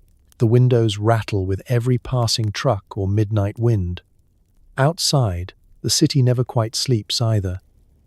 Sirens wail in the distance, the church clock chimes far too often, and somewhere down the block, a dog barks at shadows with heroic determination. Inside, a door slams, Marshall the cat howls, and someone mutters a sleepy curse in a language you can't quite place. You try every trick. Pillow over your head, counting the seconds between accordion solos, even matching your breathing to the slow creak of your own bed springs. Nothing works. You surrender to the cacophony, letting the sounds of war, laughter, heartbreak, and bad music wash over you. You remind yourself that, in its own bizarre way, this is the soundtrack of survival. And if you do manage to drift off, it's not to silence, but to the persistent, reassuring chaos of people doing their best to live, love, and laugh another night. In this house, rest is rare, quiet is rarer, but at least you'll never sleep alone. Dawn arrives far too soon. You wake up with a headache, a suspicious bruise, and a vague sense that you may have traded your boots for half a bottle of brandy. The light creeping through the threadbare curtains is not gentle or forgiving. It's the kind of morning light that seems to be in a hurry to judge you. You groan, roll over, and immediately regret it. The mattress responds with a symphony of creaks. The pillow smells faintly of cigarettes and missed opportunities, and your blanket has migrated to the floor, abandoning you at the first sign of trouble. You do a quick inventory. Head, pounding, check. Mouth, dry, check. Boots, missing, check. Dignity, missing in action, presumed lost behind enemy lines. There's a crust of bread on the nightstand, and what might be a love note, or possibly just a warning about the plumbing. Either way, your handwriting is barely legible, and you're pretty sure you signed it Napoleon. Down the hallway, the house is already alive with the sounds of survival. The girls are in the bathroom, arguing about who used the last of the soap and debating whether yesterday's towel has earned a dignified burial. Magda is humming to herself while trying to coax life into the stove, and you hear Clara cursing in at least 3 languages as she tries to scrub a mysterious stain from her dress. Marshall the cat sits in the doorway, watching you with judgmental yellow eyes that make it clear you are not the first to stumble out of bed looking like a casualty of poor decision-making. You try to piece together the night before. Flashes return. Someone toasting to victory by Christmas. Lisette dancing on a chair, an ill-advised arm wrestling contest with a Canadian who claimed to have once pinned a goat. You vaguely remember the start of a sing-along, and a debate about whether socks should be considered luxury items under rationing rules. Somewhere in the chaos, you must have lost your boots, your inhibitions, and possibly a month's worth of ration coupons. Breakfast, if you can call it that, awaits in the dining room. The bread is as unforgiving as ever. The stew is reheated with new ingredients of unknown origin, and the coffee tastes like regret and burnt acorns. Conversation is limited to monosyllables and grunts, punctuated by the occasional groan when someone tries to remember where they left their uniform. Everyone moves a little slower, eyes squinting against the light, hearts heavy with the mutual understanding that whatever happened last night, it probably involved a promise no one intended to keep. The regulars handle it with the smooth efficiency of people who've lived through 100 morning afters. They pass around aspirin like holy relics, dip stale bread in cold wine, and swap stories about hangovers that would terrify a lesser mortal. There's a communal search for lost items, a sock in the flower pot, a hat in the bread box, an entire pair of trousers dangling from the chandelier. No one is surprised. Nothing is off limits. Somehow, even the madam seems a little softer in the morning haze. She sweeps through the parlor with a tray of chipped mugs, muttering about the wages of sin, and next time, drink water between glasses. Nadia hands out cold compresses with one hand and delivers stern lectures with the other. You, yes you, next time, less brandy, more sense. Marshall the cat curls around your ankles, purring, possibly in solidarity, more likely in anticipation of breakfast scraps. As you nurse your second cup of coffee, you promise yourself quietly, desperately, that tonight you'll turn in early, drink nothing stronger than soup, and keep both boots firmly on your feet. The girls laugh. The soldiers laugh. Even Marshall, in his way, seems to laugh. And as the morning aches fade and the bruises begin to heal, you realize that in a place like this, the real miracle isn't surviving the night. It's surviving the morning after, ready to do it all over again. Medical care is available, sort of. The house doctor is a man named Gerard, who swears by leeches, garlic, and a bottle of something labeled medicinal. Gerard is a fixture here, as permanent as the cracked wallpaper, and twice as mysterious. His qualifications are questionable. He claims to have studied medicine in Paris, though nobody can recall which century. He drifts through the house like a benevolent spirit, white coat streaked with stains, pockets full of pungent herbs, and the perpetual whiff of strong spirits trailing behind him. Some say he was a barber before the war. Others suspect he's still moonlighting as a bartender.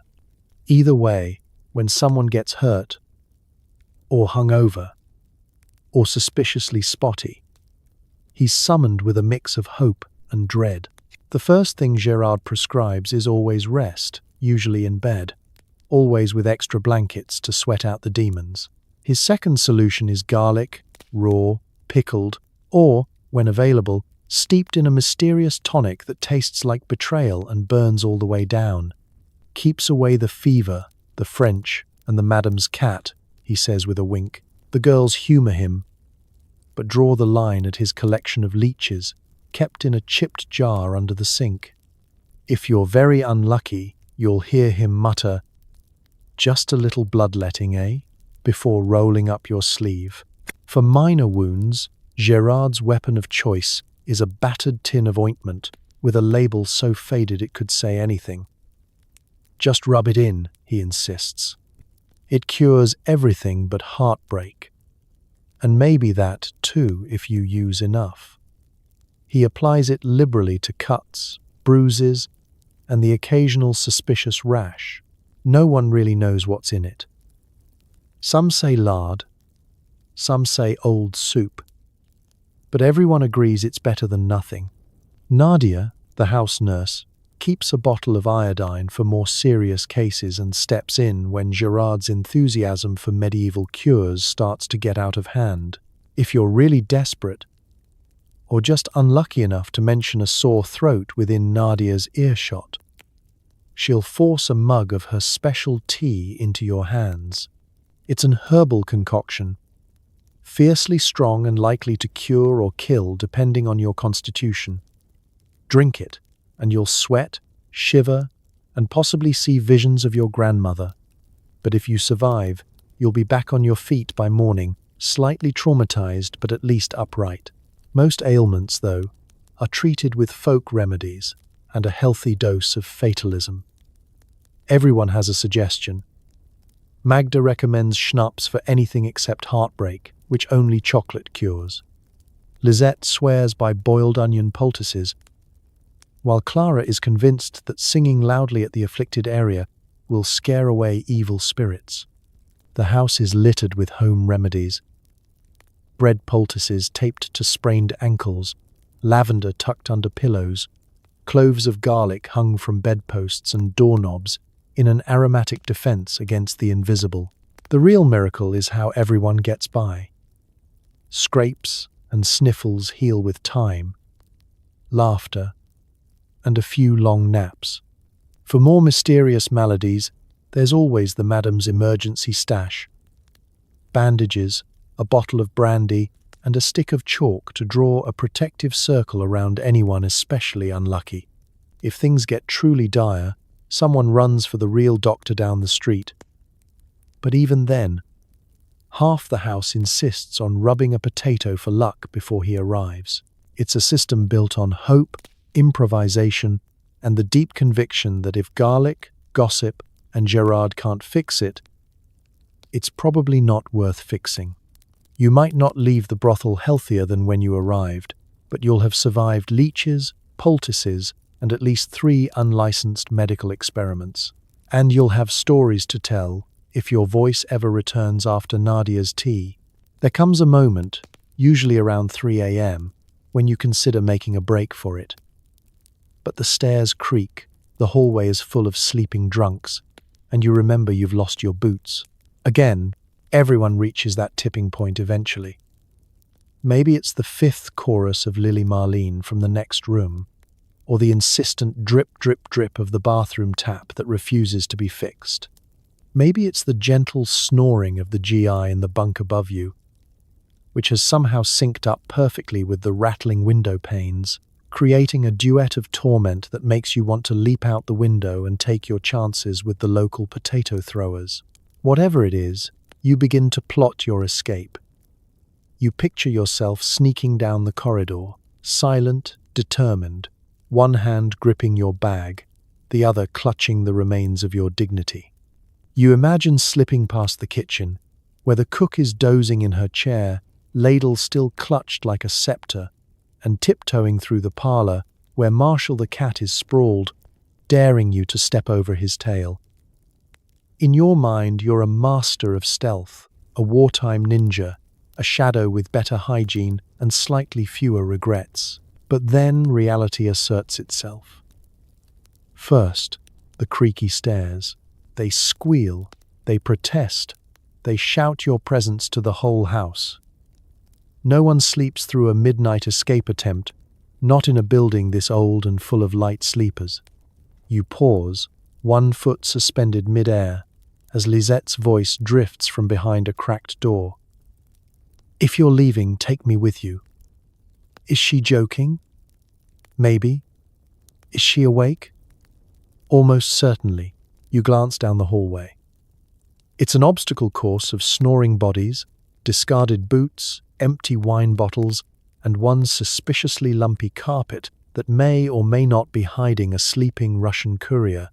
Nadia, the nurse, is sprawled in the armchair, her snores punctuated by the occasional muttered threat to anyone who moves her blanket. Even Marshall the cat seems to be on high alert, eyes glinting in the gloom, ready to sound the alarm if you dare step on his patch of rug. And then you remember your boots, missing again. You consider making a dash for it barefoot, but quickly abandon that plan. The floor is cold, the tiles are cracked, and there's always the risk of encountering the legendary house mouse, who's been known to stand his ground when cornered. Besides, running through the street in your socks is a surefire way to end up in Madame Lefebvre's gossip column. And nobody wants that. So you retreat to your room, heart pounding with the effort of almost, but not quite, leaving. You sit on the edge of your bed and weigh your options. Could you bribe the cook for the back door key? Maybe. Could you shimmy down the drain pipe? Theoretically, but only if you want to land in the neighbor's cabbage patch and face the wrath of angry local grandmothers armed with rolling pins. As you lie back down, you hear the madam's footsteps in the hall. She pauses outside your door, as if she knows exactly what you're thinking. "It's late," she says softly. "No one leaves now. Try again in the morning, if you still want to." Morning comes, and with it, a strange sense of resignation. The urge to escape fades with the first cup of coffee, and the reassuring sight of your boots, miraculously returned, with a note. "Thanks for the dance, Lisette." There's comfort, in its own absurd way, in knowing that nobody really leaves the brothel in the middle of the night. Not because they can't, but because, despite everything, it's somehow better to stay.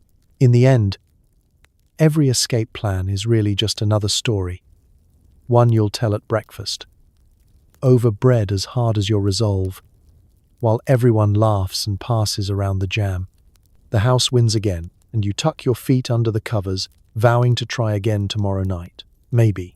The people outside the brothel's walls are a mix of suspicious neighbors, black marketeers, and the local priest, who pretends not to see you but absolutely knows you were there. Life in the brothel is never truly contained by the four walls. The moment you step out, you're greeted by the bustling ecosystem of wartime town life, an uneasy alliance of gossip, business, and wary glances over garden fences. The street itself is an unending soap opera. There's Madame Lefebvre, queen of the neighborhood and self-appointed head of the morality committee, who watches everyone from her lace-curtained window. Her gaze is both a warning and an invitation. Come, be seen. But don't think you'll escape her nightly report to the local grocer. Every trip outside is a performance. The regulars at the brothel perfect. The art of the nonchalant stroll, neither too hurried, suspicious, nor too relaxed. Guilt. If you walk out at just the wrong moment, you'll run straight into a knot of local children, each eager to announce exactly where you're going, who you're with, and what color your socks are. They'll follow you, giggling, until a swift word from Madame Moreau sends them scattering, only to regroup by the bakery and continue their surveillance with crumbs and conspiracy theories. Then there are the black marketeers, slick, sharp-eyed, and always lurking just out of sight, ready to sell you anything from a real bar of chocolate to a forged identity card. They're masters of negotiation. Everything is for sale, from silk stockings to liberated wine, and they'll trade you information about troop movements or the best shortcut through town for a carton of cigarettes. To outsiders, they're criminals. To locals, they're a necessary evil, an unofficial supply chain for anyone who can't make do on ration cards alone. At the center of it all is the priest, Father Pierre, a man whose knowledge of human frailty rivals only his collection of prayer cards. He glides through the square, eyes cast modestly down, but somehow manages to see everything, especially who's slipping into the brothel's side door after curfew.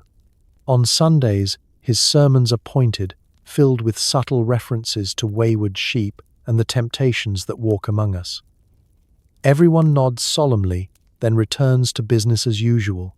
Occasionally, the priest appears at the brothel's back entrance, quietly delivering a basket of bread or a whispered warning about an upcoming inspection. For the good of the community, he says, before disappearing into the fog. Some locals are more welcoming, especially the baker, who supplies the brothel with day-old loaves, and, on good days, a sly wink and a rumor about the latest black market deal. The postman, meanwhile, pretends every letter is a state secret, pausing outside the brothel's door to check his watch, scratch his ear, and make sure everyone sees how busy and oblivious he is.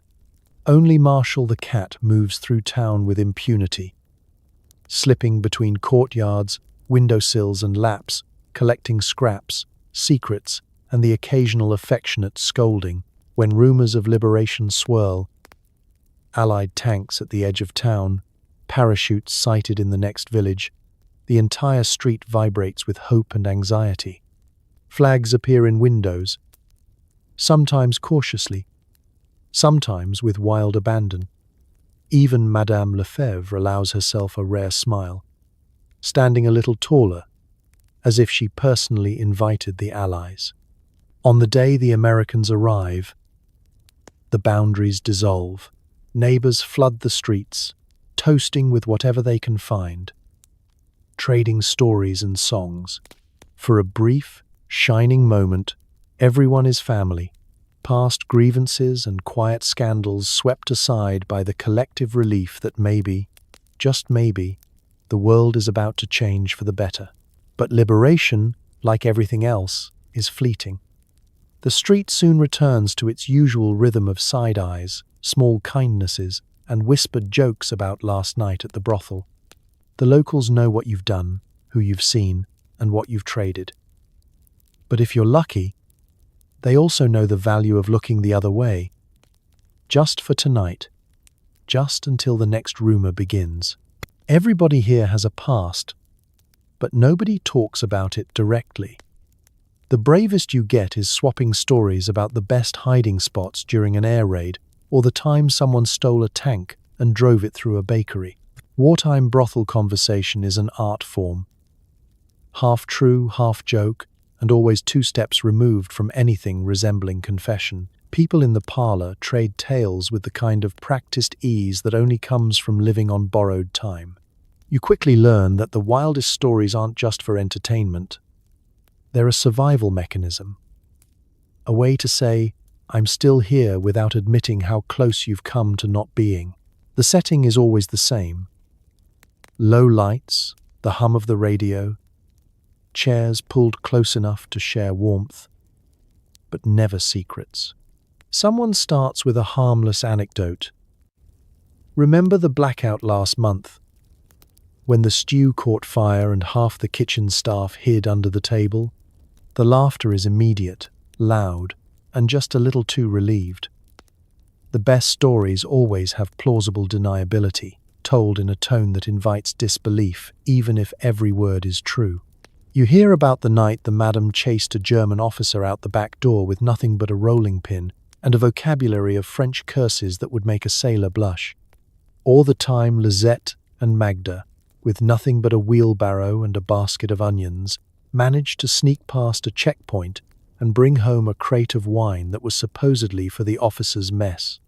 The trick is to focus on the absurd, the tank that ended up wedged in the bakery doorway, the GI who mistook the house cat for a spy, the mysterious lost weekend when nobody can quite remember how Marshall the cat acquired a medal. The real stories, the ones that matter, are never told in full. Everyone has them. The night you barely made it home, the friend who didn't, the letter you never sent, or the secret that weighs a little heavier when the lights go out. These details slip out in pieces, a pause before the punchline, a shadow crossing someone's face when the topic turns serious, a hand squeezed a little tighter under the table. Clara, the Belgian, tells you about her cousin who vanished during the last raid. Everyone nods, understanding without asking questions. Sometimes the air grows heavier, the room a little quieter, as someone recounts an accident in the street or a run-in with a patrol that could have gone either way. Nadia keeps a box of letters she claims are just recipes, but she reads them with a look that says they're something else entirely. You learn quickly not to pry. Here, curiosity is met with polite silence or a joke that changes the subject. For all the shadows, there's laughter. People one-up each other with tales of last-minute escapes, forged documents so terrible even the Germans were too confused to ask questions, and the legendary bath night when half the house hid in the cellar from a suspicious MP, only to emerge smelling like boiled cabbage for a week. It's a contest. Who can make the room laugh the loudest? Who can outbrag the others without letting the mask slip too far? Every so often, someone starts to tell a story and stops, laughter dying on their lips. The room goes still. There's a beat, a change in the air, and someone, always someone, says, "Another round?" and the moment passes. The music resumes, the game of cards continues, and the ghosts settle back into their corners. In a place like this, the stories you tell are your armor, your escape, and your lifeline. The ones you don't tell? Those are the stories that keep you up at night, long after the last laugh fades. In the end, everyone is a survivor, even if the only witness is the haunted bidet and Marshall the cat, who never tells anyone's secrets. When the lights go out, which is often, the mood shifts. Candles flicker, shadows grow longer, and someone inevitably starts telling ghost stories, or existential ones. Sometimes it's hard to tell the difference. You never realize just how noisy the world is until the power cuts out and all you're left with is the collective breathing of a brothel's worth of anxious souls. At first, there's a kind of disappointed sigh. Someone always groans about losing their place in a dog-eared book or mid-game in the ongoing chess championship between Magda and Nadia. Current score: stalemate, always. Marshall the cat, unfazed, uses the darkness as an excuse to claim every warm lap in the room, confident that any accidental nudges will be blamed on the ghost. The first order of business is always candles. Everyone produces stubs, some red, some white, some with suspicious stains. And soon the parlour is transformed into something out of a Gothic novel, if Gothic novels featured wallpaper peeling like sunburn and the faint smell of boiled cabbage. Clara organizes a candle pool, distributing them according to seniority, mood, and willingness to share rations. You're handed a half-melted candle in a chipped teacup, which manages to drip wax down your sleeve no matter how you hold it. With light rationed, the shadows come alive. Every flicker makes the curtains seem to dance. The floorboards creak a little louder, and faces take on the dramatic glow of characters in a particularly low-budget stage play. It's equal parts cozy and unnerving, a combination of childhood sleepover and existential reckoning. This is when the stories start.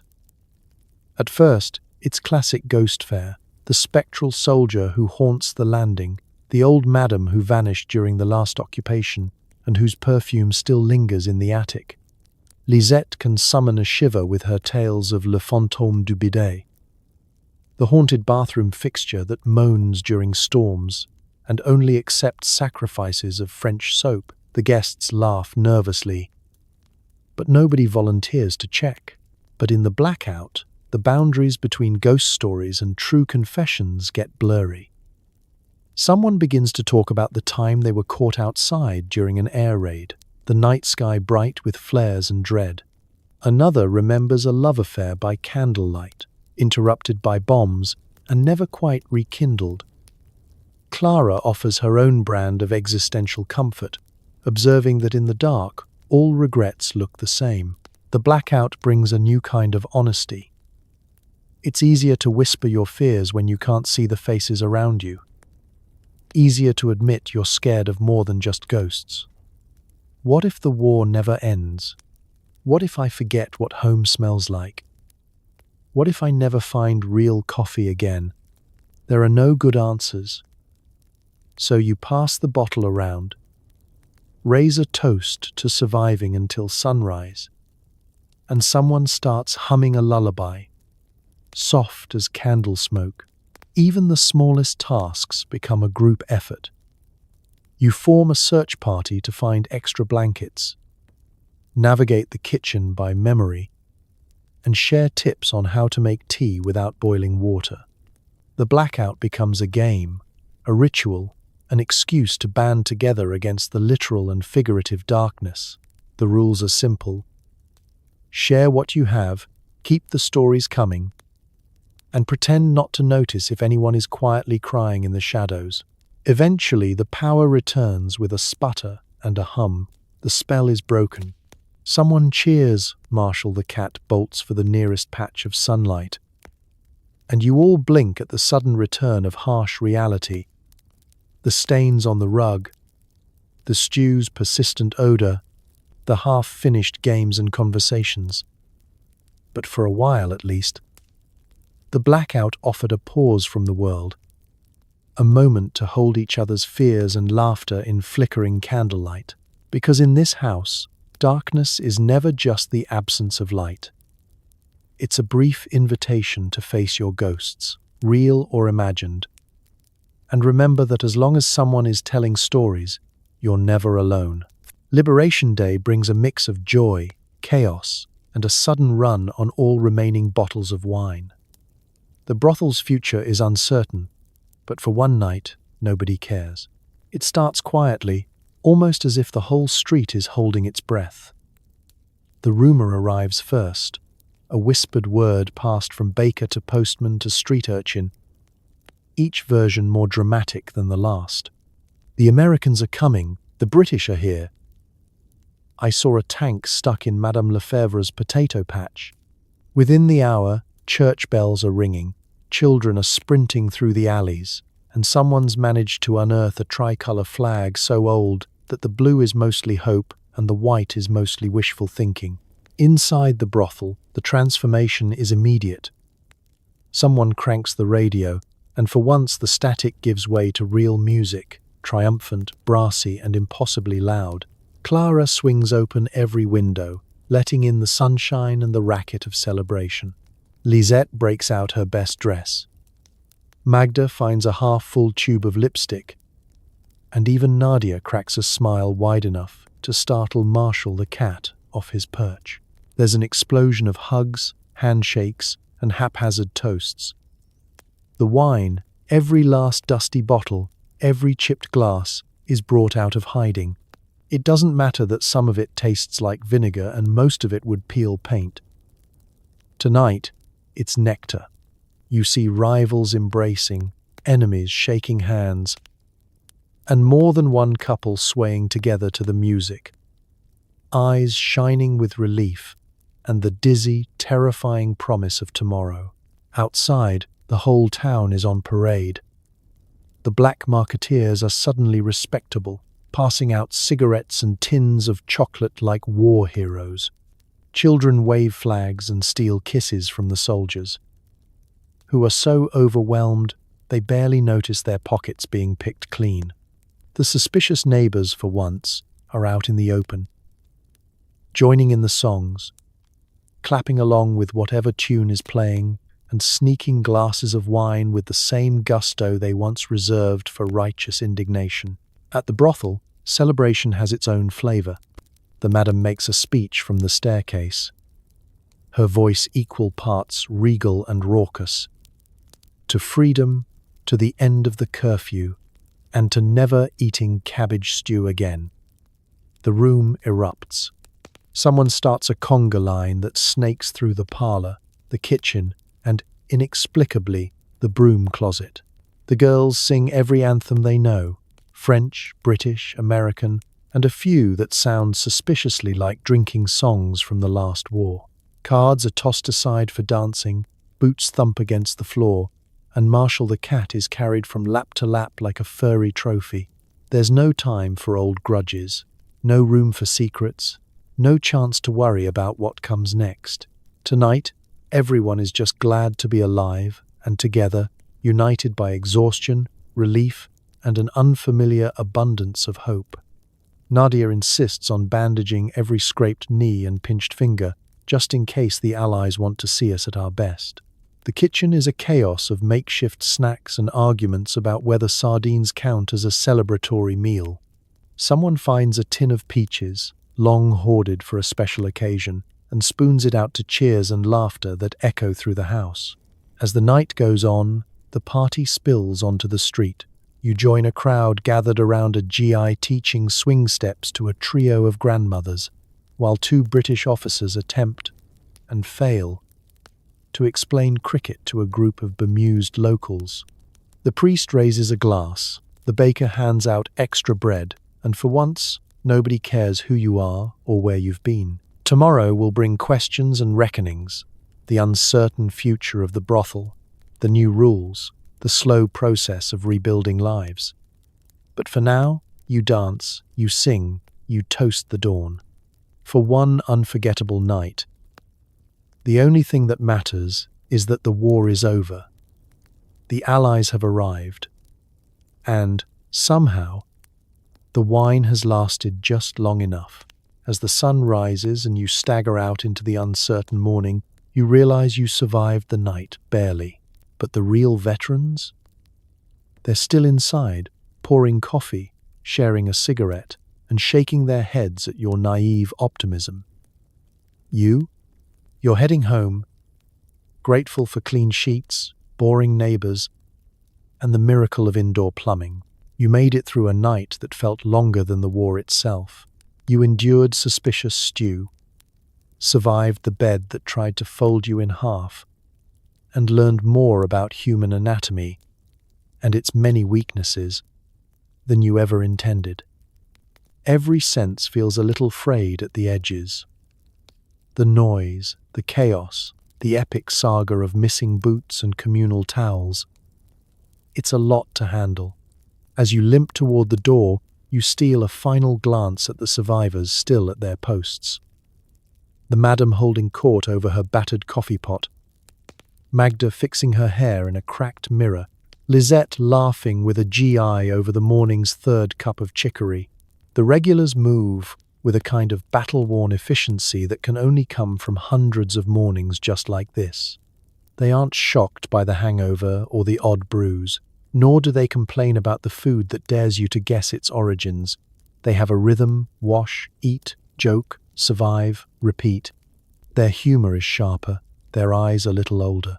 They trade stories and cigarettes like currency, swapping rumors about ration cards and the latest escapades of Marshall the cat. You can tell that nothing surprises them anymore, except maybe the sudden return of electricity or a second serving of bread. You, on the other hand, are a visitor. A tourist in the land of constant adaptation. You tiptoe past the ghosts of last night's decisions, retracing your steps to the door, where the hallway still smells like hope, regret, and a hint of someone's perfume. The girls wave you off with a chorus of reminders. Come back soon. Bring soap next time. Don't forget your boots. You check your pockets, grateful to find your wallet, if not your pride, still intact. The walk home feels like stepping out of a fever dream. The world outside is quiet, gentle, and best of all, predictable. The water runs from the tap with no need for bargaining. The towels are fluffy and singularly yours. And the bed, oh, the bed, is firm, flat, and free of any mysterious bumps or residents. You're suddenly, acutely aware of every modern comfort. You brush your teeth for as long as you want, pour yourself a second cup of coffee without ration cards, and marvel at the luxury of silence. But part of you, in spite of yourself, will miss the madness. There's a strange pride in having survived a night where nothing made sense and everything, somehow, did. You remember the camaraderie, the laughter, the ability to turn even misery into something worth retelling. You realize the people who live this life don't just endure it, they master it, wielding resilience and wit like armor against a world that never stops changing the rules. So, why wouldn't you last a night in a World War II brothel? It's not the noise, the food, or the haunted bidet. It's the relentless uncertainty, the endless improvisation, the community built on scraps and jokes and whispered hopes for tomorrow. You could visit, but it takes a special breed of survivor to make it home. As you settle back into your own bed, you offer a silent toast to the real veterans, the ones who pour the coffee, share the stories, and greet each new day with a grin. And maybe, just maybe, you sleep a little better tonight, knowing you don't have to share your pillow with Marshall the cat, or your secrets with the madam, or your towel with the rest of humanity. At least, not until your next adventure. Somehow, every brothel has an animal. Here, it's a one-eyed cat named Marshall, rumored to have survived 3 bombings, a week locked in a flower bin, and at least 2 attempted baths. He wanders from lap to lap, shedding fur with abandon, completely unfazed by the chaos. Marshall knows every secret and refuses to share any of them, which makes him the only trustworthy soul in the building. Marshall isn't just a pet, he's an institution, a living legend whose exploits are discussed with the same reverence usually reserved for famous generals and infamous politicians. Nobody knows exactly when he arrived. Some say he marched in with the resistance, others insist he was here before the war, lurking under tables and stealing bits of sausage from inattentive guests. Either way, Marshall has a knack for survival and a talent for turning up wherever there's trouble or tuna. His missing eye only adds to his myth. The prevailing story is that he lost it heroically, fending off a rat the size of a loaf of bread during the blackout of '42. Others say it was a love affair gone wrong with a glamorous Persian down the street. Magda claims he traded it for a ration card. Marshall himself offers no comment, just a slow, knowing blink and a dismissive tail flick. Marshall's daily rounds are as predictable as the stew is not. In the mornings, he supervises breakfast, leaping onto laps, and making subtle suggestions about who should accidentally drop a bit of bacon. He's immune to bribes. No matter how much bread you sneak him, he'll only grace you with affection on his own inscrutable schedule. At lunch, he stretches out in the sunbeam by the front window, giving the locals across the street something to gossip about. Kids adore him, the madam pretends not to, and Nadia swears he's the reason her bandages keep disappearing. By afternoon, he's in the kitchen, perched on top of the highest cupboard, surveying the chaos below like a small, furry field marshal. He's the only creature who dares swipe sausage from Madame Moreau's skillet and live to tell the tale. She claims to hate him, but Marshall always gets first pick of the leftovers. He has a secret tunnel through the cellar, used for clandestine midnight missions, mainly to the bakery. It's said that, in a true emergency, Marshall can smuggle notes, cheese, and occasionally, if you're desperate, a small bottle of something strong. When the house fills with guests, Marshall makes the rounds, weaving between boots, beds, and blushing new arrivals. He can always tell who's hiding contraband and who needs a friendly headbutt. If there's an argument brewing, he'll settle in the middle and demand attention until tempers cool. If there's a broken heart, he's there with a gentle purr, a kneading paw, and a knack for curling up in the most inconvenient spot on the bed. Marshall is also the only being in the house who ignores every rule. He sleeps wherever he pleases, on ration cards, in freshly folded laundry, or in the only empty box of chocolates left in the building. He attends every blackout, unruffled by bombs or ghosts, and never misses a chance to trip an unsuspecting MP during an inspection. Marshall is, in short, a survivor, a confidant, and an unspoken reminder that, no matter how rough things get, you can always land on your feet if you're clever, lucky, and just a little bit shameless. In the end, Marshall's the glue that holds the house together, friend to all, owned by none, and trusted with the kind of secrets that only a one-eyed cat can keep. As you watch him claim yet another chair, you can't help but think, if anyone's truly safe here, it's Marshall. And if you're wise, you'll let him choose you, just for tonight. With Americans, Brits, Canadians, Poles, and locals all squashed under one leaky roof, the conversations here sound like a game of telephone run through a blender. Someone is always trying to ask for the bathroom and accidentally proposing marriage. The universal language? Awkward laughter and charades. Sometimes, that's all you need. From the moment you arrive, the air in the brothel is thick with a stew of dialects, accents, and grammatical nightmares. Nobody speaks every language, but everyone speaks just enough to cause an international incident over the last piece of bread. The Americans try their high school French.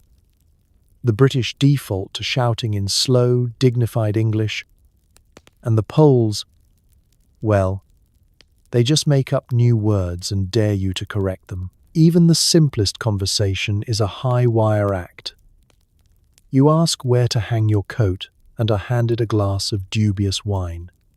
You try to order soup and end up in a political debate about the correct way to peel a potato. The madam herself is fluent in 6 languages and 47 varieties of sarcasm. Her favorite pastime is watching newcomers try to communicate, then sweeping in to rescue them just before a misunderstanding turns into a minor international crisis. The misunderstandings are legendary. A British lieutenant once spent an entire evening thinking he'd complimented Lizette's singing, only to find out he'd repeatedly asked her to clean his boots. A Canadian private tried to thank the cook for dinner and instead suggested she join him in a snowbank for a quick wrestling match. Nadia, ever the peacemaker, steps in to translate, but she likes to add her own spin, turning complaints into compliments and grievances into grand romantic gestures. Sometimes, communication breaks down completely, and the only option is mime. Need a towel? You flap your arms and point at your wet hair. Want to find the nearest exit? You trace an imaginary map in the air, then mime running from a bear. The result is a nightly charade tournament. where the first prize is actually finding what you asked for and the second prize is everyone else's entertainment. There's a kind of magic to the multilingual mayhem. Insults lose their sting when delivered in a language no one understands, and compliments, mistranslated, often become backhanded gifts. You learn quickly that charming can mean hopeless. Courageous is code for slightly mad, and if someone calls you interesting, they probably just don't know how to say, "Please leave me alone" in your native tongue. The card games are particularly chaotic. Everyone agrees on the rules, or at least pretends to, but every round devolves into a debate over whether draw two means draw two cards, take two drinks, or sing two verses of La Marseillaise. The house always wins, because the house makes up the rules as it goes.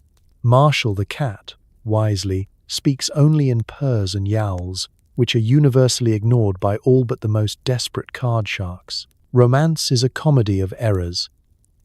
An American tries to woo a French girl with borrowed poetry, but confuses mon coeur with mon cul, resulting in a proposal both shocking and anatomically incorrect. The Polish courier serenades Clara, only to realize too late that he's been reciting the lyrics to a song about lost chickens. Laughter, of course, is the great translator.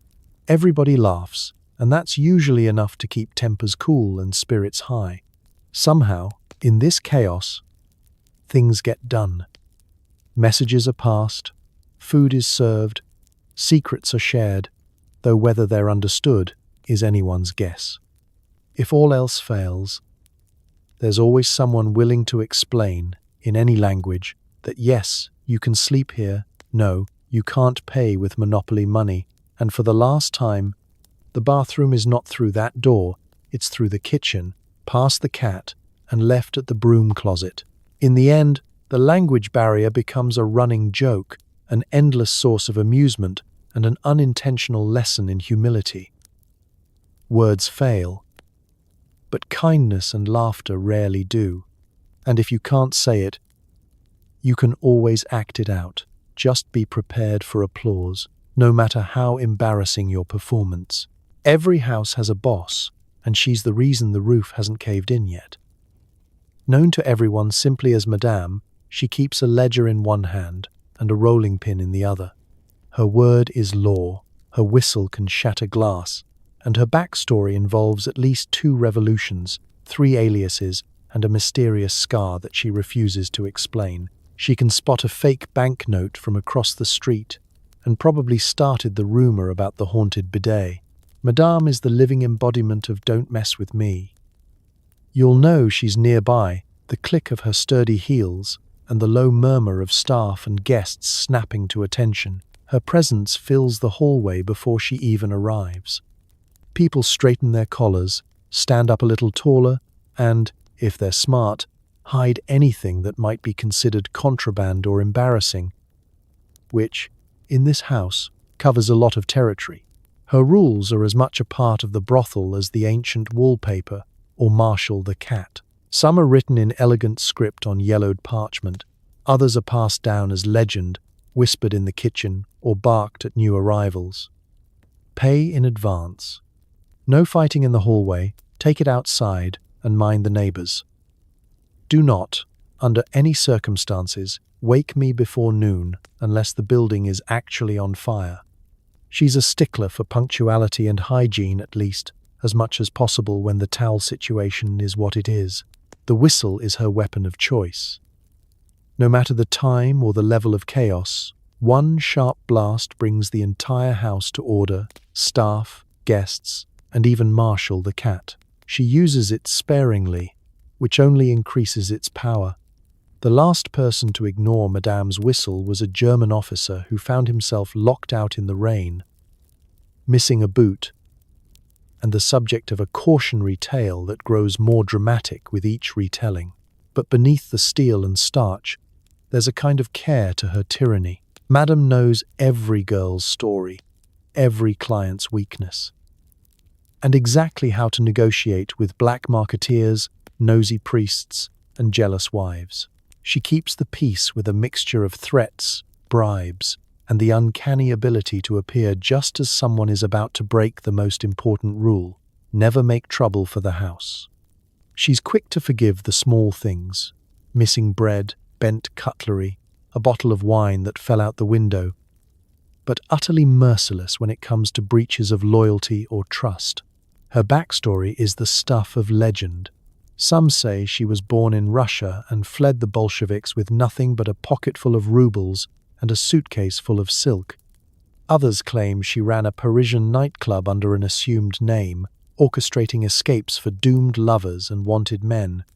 A few whisper that she's not really Madame at all, but a famous opera singer in hiding, her real name lost to war and scandal. The truth is anyone's guess. The only thing everyone agrees on is that the scar along her jaw, just visible when she's yelling at someone to keep it down or I'll throw you out on your ear, comes from an incident so outrageous that even Marshall the cat can't be coaxed to spill the story. She's a master of survival and reinvention, the rare kind of leader who can command respect from generals, drunks, and desperate refugees alike. When the brothel is under threat, be it from MPs, shortages, or a surprise inspection, Madame leads the defense, rolling pin in hand, ledger tucked under her arm, whistle at the ready. In her house, chaos is permitted, but never allowed to win. And so, as you sit in the parlor, watching Madame survey her little kingdom, you realize this brothel would fall apart in a day without her.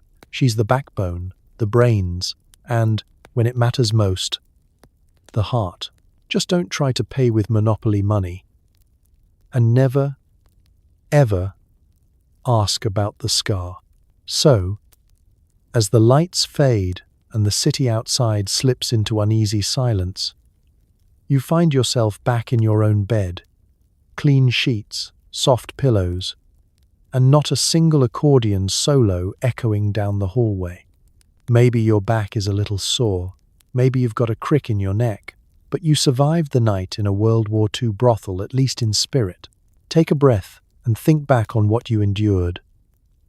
The symphony of snoring strangers, the staccato of bed springs, the existential terror of what's that smell, and the unspoken terror of will I ever feel truly clean again?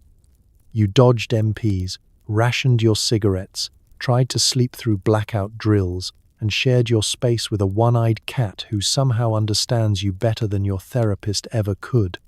If you made it out with your wallet, your dignity, and your socks still intact, congratulations, you're tougher than most. But spare a thought for the real people who lived through it.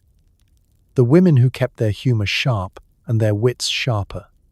The soldiers and civilians who clung to tiny moments of comfort and laughter in a world on fire.